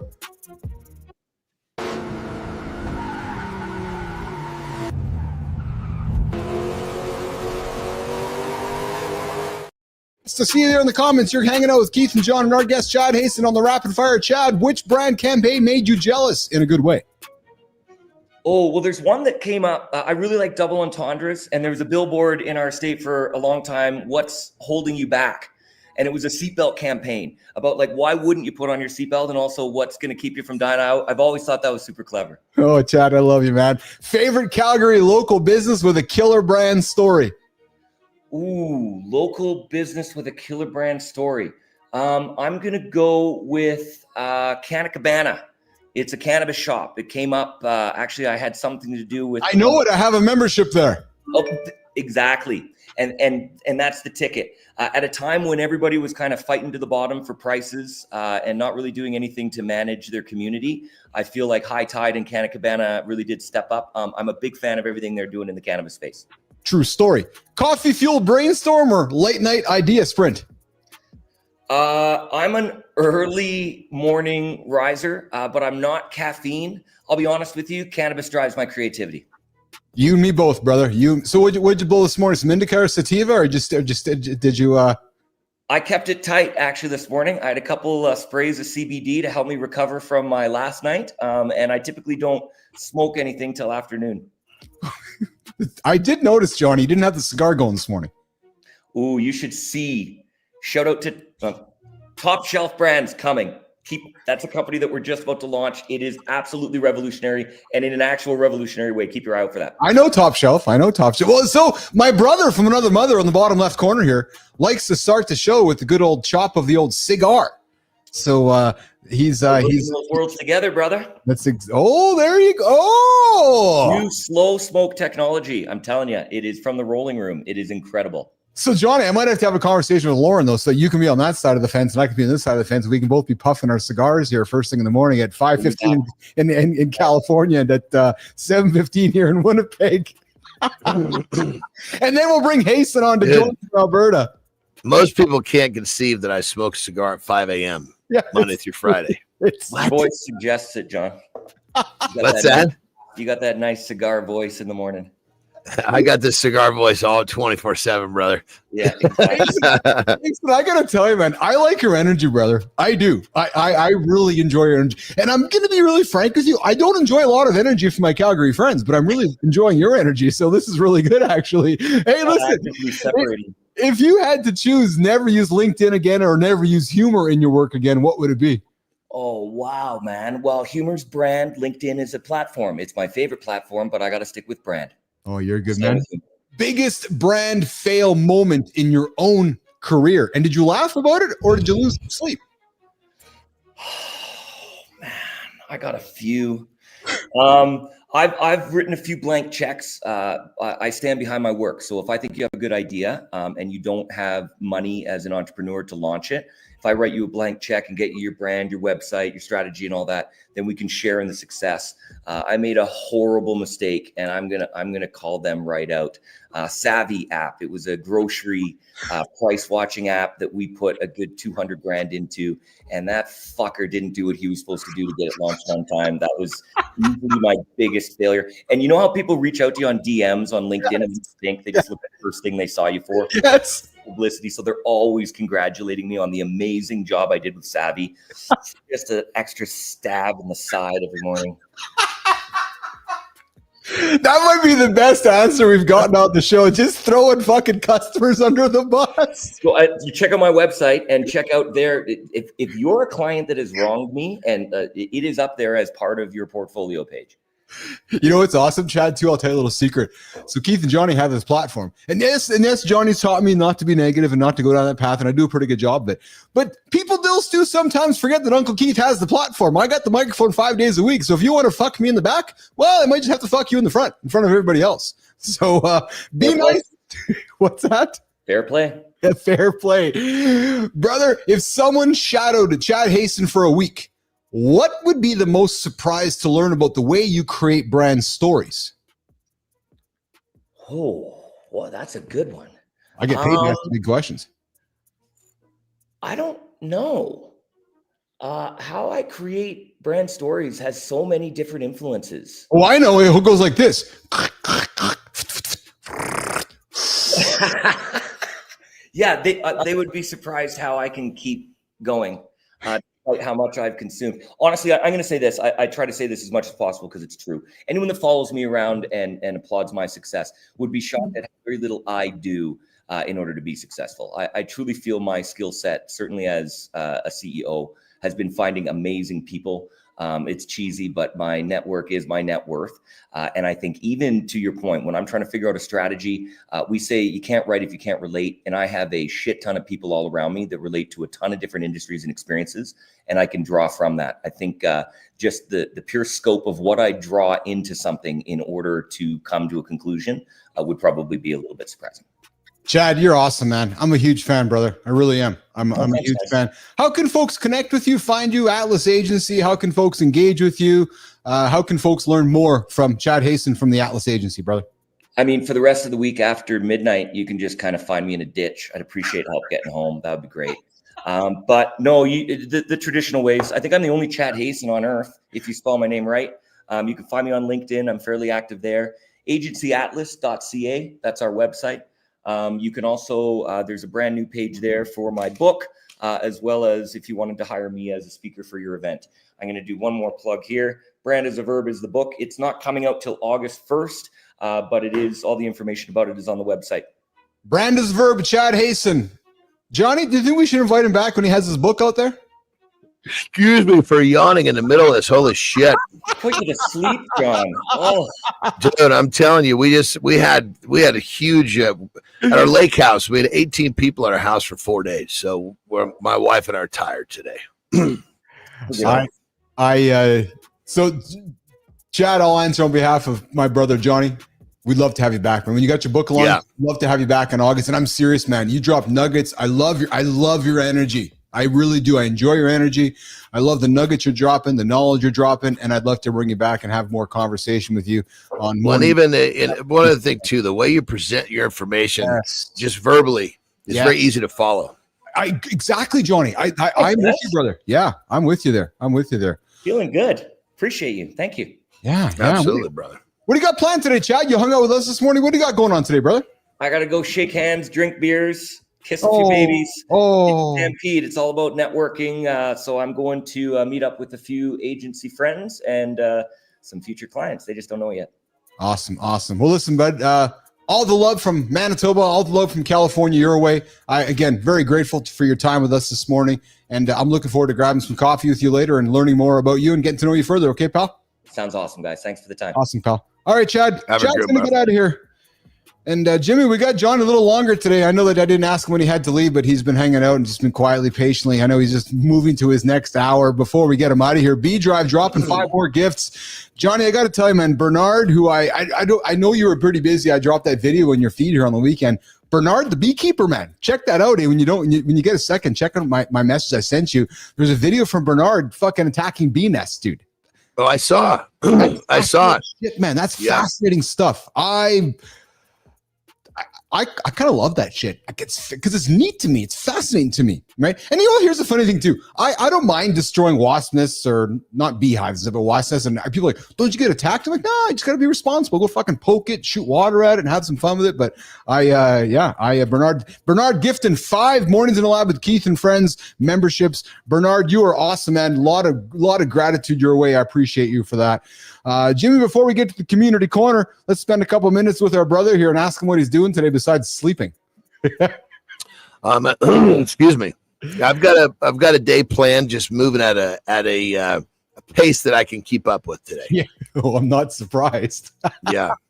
So my late morning nap, maybe a little longer. We'll find out. Yeah, or a little earlier today, maybe. I've actually scheduled right till it has to happen at 11. So. Yeah. I mean, this is one of those days where I'm moving a little slow, but I don't need to unplug. It may not be my best day, but it's another day I showed up. Well, that's what I love, right? And I knew you were a little tired today when I saw you show up here today, and I don't mean that as a negative; it's just the reality. But I like what you just said. Might not be the best day, but it's showing up, and that to me is the key message. Because what we talk about here every day is encouraging folks not to hit the snooze alarm, encouraging men to make good decisions, encouraging us to get after the big audacious goals. And guys, it's not always going to be a great day. Join us, talk sports, right? You're playing an 82 hockey game schedule. Do you think those guys are perfect for 82 games? No, right? And it's managing your schedule. It's managing your life and managing your body, isn't it, Johnny? One day at a time, baby. One day at a time. All right, Jimmy, let's get Johnny out of here. We'll get to the community corner segment, and we're going to keep rock and rolling. Brother, I appreciate you. We'll see you in less than 24, okay? Have a good loop, brother. All right. Jimmy, let's get him out of here. All right, guys. You're left with me and Jimmy. Last 10 minutes here of the show, 10 or so, we're going to get to community corner. Jimmy, let's run the community corner starter, and let's begin the segment.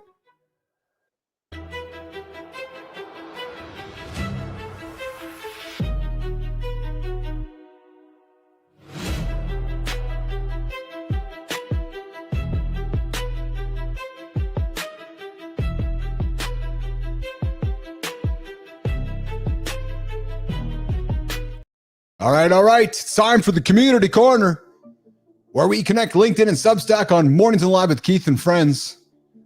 I see all your comments, guys. It's a different kind of show today. As you can see, we're working hard to increase the production value. So it's not just a bunch of talking heads nonstop.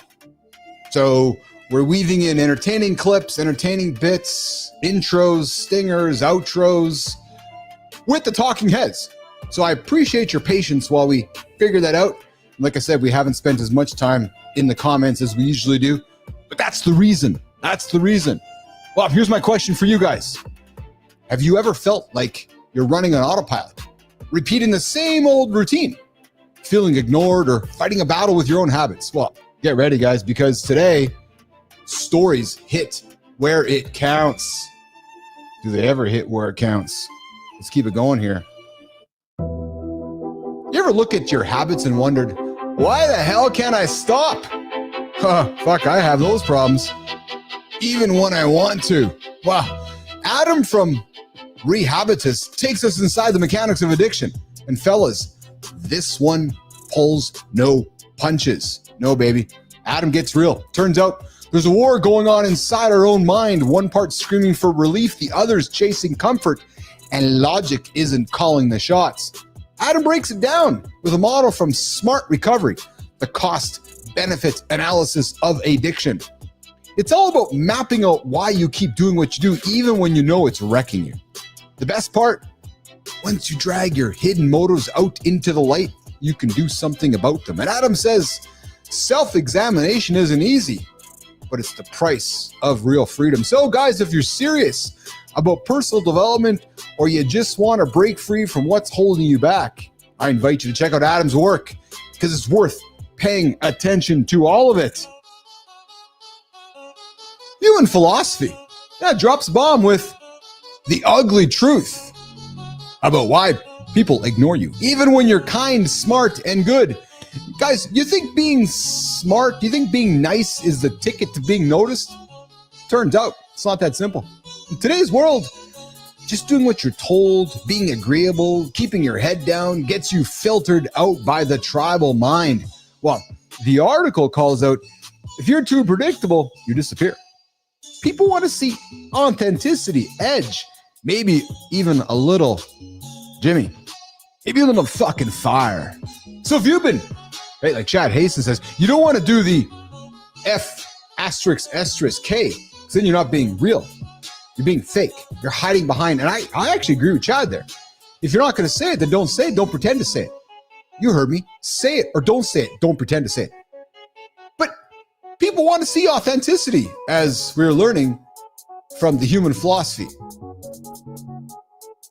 Stop trying to be liked. Start owning your space, because that's when people start paying attention. What happens when you draw a line on the sand for 60,000 people to see? Well, Anthony Natoli did just that. He went on LinkedIn. He told everyone he was losing 30 pounds, and spoiler alert, oh yeah, he actually did it. Lady Drew, he did it. He lost the 30 pounds. Anthony says, I feel good, but I'm far from done. The result, not just weight loss, but growth in every area, mentally, physically, emotionally. And this is why we're so bullish on public accountability, guys. It fucking works. It does. Put it out there. Float the balloon. Write it down. Make a public statement. Because Anthony's proof that when you show up for yourself, you get better everywhere, not just in the mirror. So, what's a goal you're willing to commit to publicly? I invite you to drop them in the comments. And let's keep it going, Jimmy on LinkedIn. Escape the loop. Are you liking or just hitting repeat? Wow, Ruta throws down a challenge for everyone stuck on the hamster wheel. She says most people aren't living. They're just repeating over and over and over and over. Same year, same routine, same identity, different calendar date. What's the reality? Sound familiar? It's not because you love it, it's because it's safe. The tragedy, though, you don't even notice it's happening. So I invite you, if you want a healthy lifestyle, if you want to be more than just a guy with good intentions and no action, you have to break the pattern. It's about choosing growth over comfort, setting audacious goals, and refusing to settle for autopilots. There you have it. Real talk, real stories, and the kind of accountability that makes you check your own habits. If you want your story featured on the show, if you want your story talked about on the show, I invite you to follow us on Substack, inside Bappel.ai, and LinkedIn at Keith Billis, at Mornings in the Lab, and tag us in your next post. Gentlemen, stay sharp. Don't let another day run on repeat. Because if that repeat button isn't taking you closer to your goals, you got to get away from it. Okay, let's move. Let's keep it going here. We're going to move on over to the Creator Spotlight.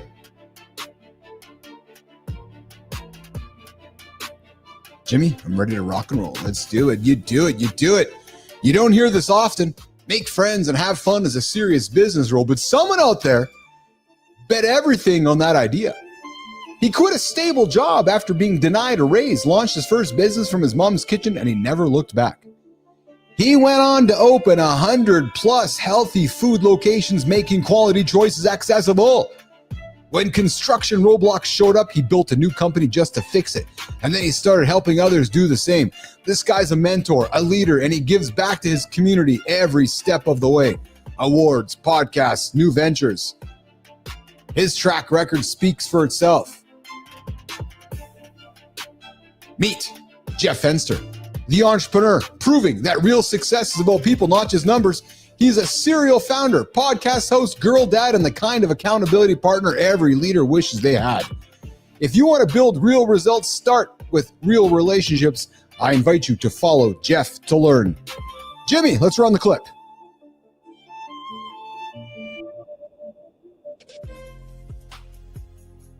You don't hear this often in business. Make friends and have fun as a serious company rule. But what if that unconventional approach could build an empire? Most entrepreneurs chase numbers, metrics, and cold strategies, wondering why their teams lack passion and their growth feels hollow. Jeff Fenster proved this theory by building over 100 healthy food locations from his mom's kitchen, turning relationship-first thinking into measurable results. When construction roadblocks threatened everything, he built an entire company to solve the problem. Real success starts with authentic connections. Make friends, have fun, and watch your business transform. The show. Would love to have you on the show here, Jeff. So here's how it works. We've celebrated you today, but I want to hand you the Mornings in the Lab spotlight so you can bring the spotlight into the lab for the community corner and the creator spotlight and shine it on somebody next for the next community corner on the creator spotlight here on Mornings in the Lab with Keith and friends. All right, we're going to get to the next one here, guys. Over on the, let's see here. Just got to open up my notes. Jimmy, let's run the next one, brother, on the community corner.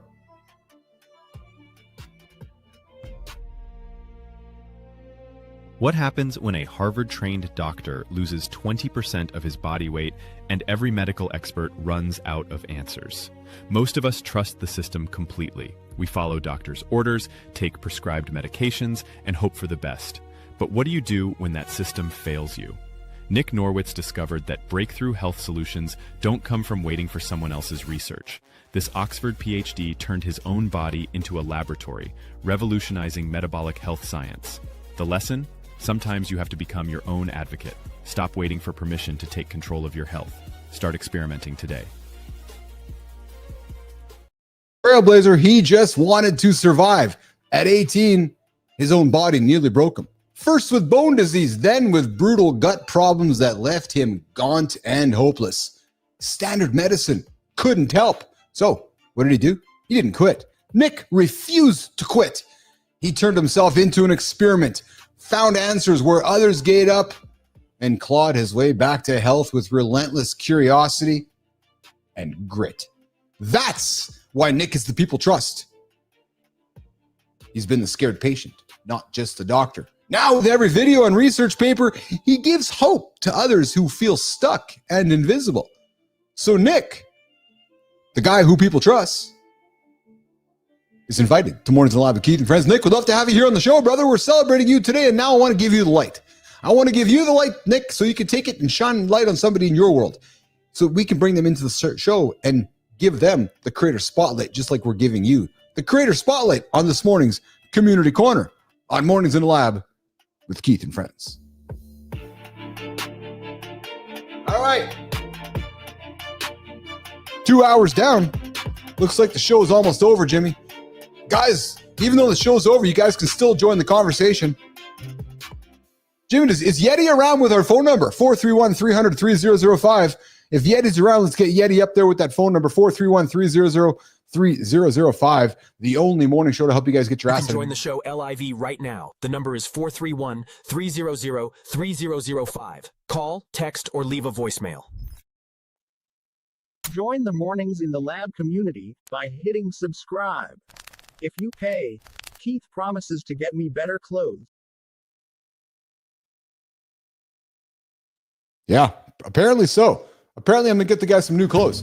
That's what he thinks. That's exactly what he thinks. Is that the case, Jimmy? And then I think we got a store too, Yeti. Do we have a store for sale? Do we have products in our store, Yeti?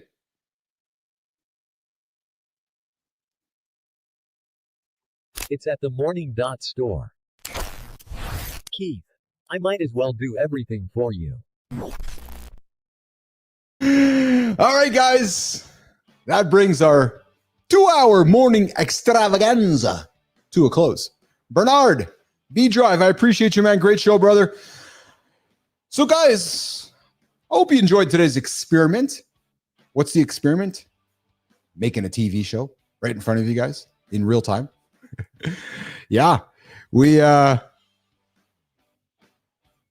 Bernard, I would love to do a call on some merch this week. Let's set it up, brother. Send me a text, and we'll get that call happening. I'd love to have a chat with you for sure. Oh, dude, you know what? Just send me a text or after the show. My availability is. Here's the reality, guys. I got all the time in the world for my Mornings in the Lab community. Yes, hear me say that again. I got all the time in the world for mine, Keith, Johnny, yours, our. I got all the time in the world for our community. So Bernard, drop me a text. I think you got my private number there, so drop me a text. It ends with the 46s, and we'll get after it and have a chat and so forth. And so let's look around the comments here and see who's up here today. So Lady Drew, I appreciate you've been here with us all day today. Very much appreciate you hanging out with us. And guys, if you missed day 2 here today, Matt Roof got after it. Uncommon kindness rising. He got it. He did it today, day 2. And I enjoyed his experience. Matty got day 1, part 2, the redo last night. Here's the reality, guys. Matt's getting up and after it every single day. He's stepping into something many folks won't do. What is it? A daily non-negotiable commitment. So if you're looking for something to help you get going in the morning before you get into the morning show, I strongly encourage you to check out Kindness Rising, 7:30 Eastern time, right here on the Mornings in the Lab channel and over there on Roofy's Kindness Rising channel, and giving you good, positive advice, positive information, positive nuggets to help you start your day. Then you end up in the circus. Yeah, this one right here with myself, Yo Uncle Keith, and John Anderson, producer Jimmy, producer Melissa, and the whole gang here. So I encourage you guys to check out that show and then come back for us at 8 o'clock Eastern time. We'll be here tomorrow. We will be here tomorrow, as always. I don't know if we have any guests. I haven't checked yet. No, I've been too focused on getting through the show here today. And we are going to keep making the show better, guys. So I appreciate your patience while we are adding these clips, adding these segments, trying to add more humor to the show, and leaning into the tools that we are using so we can continue to build this experience as we look to add a 3rd hour to the show in August. You know what I'm going to do here, Jimmy? Oh, there he is. Oh, yes. How did I forget this one? Tomorrow. Oh, I got to pause, man. Tomorrow's a big show for me, guys. To my community, to our community, to the Mornings in the Lab community. Tomorrow's a big show. I want you guys to show up. Michael Remus, the founder, one of the co-founders of Winnipeg Sports Talk, a local Winnipeg media company. The guy shows up for work a number of years ago on a Friday. They turn the radio station off. He's like, what the fuck? We got no job. We got no radio station in Winnipeg. What's he do? sits down with his partner, starts a brand new sports conversation in Winnipeg. Now Winnipeg Sports Talk, the biggest conversation for sports here in Winnipeg. But the story is not about that. The story is for all of you guys, girls out there going, oh man, I'm stuck. Where do I start? Everything just got taken away from me. Well, you know what Remus did? And Andrew Hustler Patterson, they got up, they got after it. They made decisions. They started moving. They created momentum. And now they have the biggest talk show for sports in Manitoba. Michael Remus, Winnipeg Sports Talk tomorrow, 8:15 Eastern time will join me on the show to have that conversation. So I'm excited about that one. I invite you guys to come in, bring the questions, and we'll get after it with Michael. And of course, 7:30 Eastern time tomorrow, Matthew Roof, Kindness Rising, right here on the channel. Mornings in the Lab with Keith and Friends. On behalf of everybody, Bernard, I'll talk to you later. Lady Drew, I appreciate you. Holroyd, I appreciate you. Batshit, everybody who joins today. Lots of love from me to you guys. I'm out of here. We'll see you guys tomorrow. What's your secret, man? Skip snooze, tune into Keith, John, and Friends, 8 a.m. YouTube.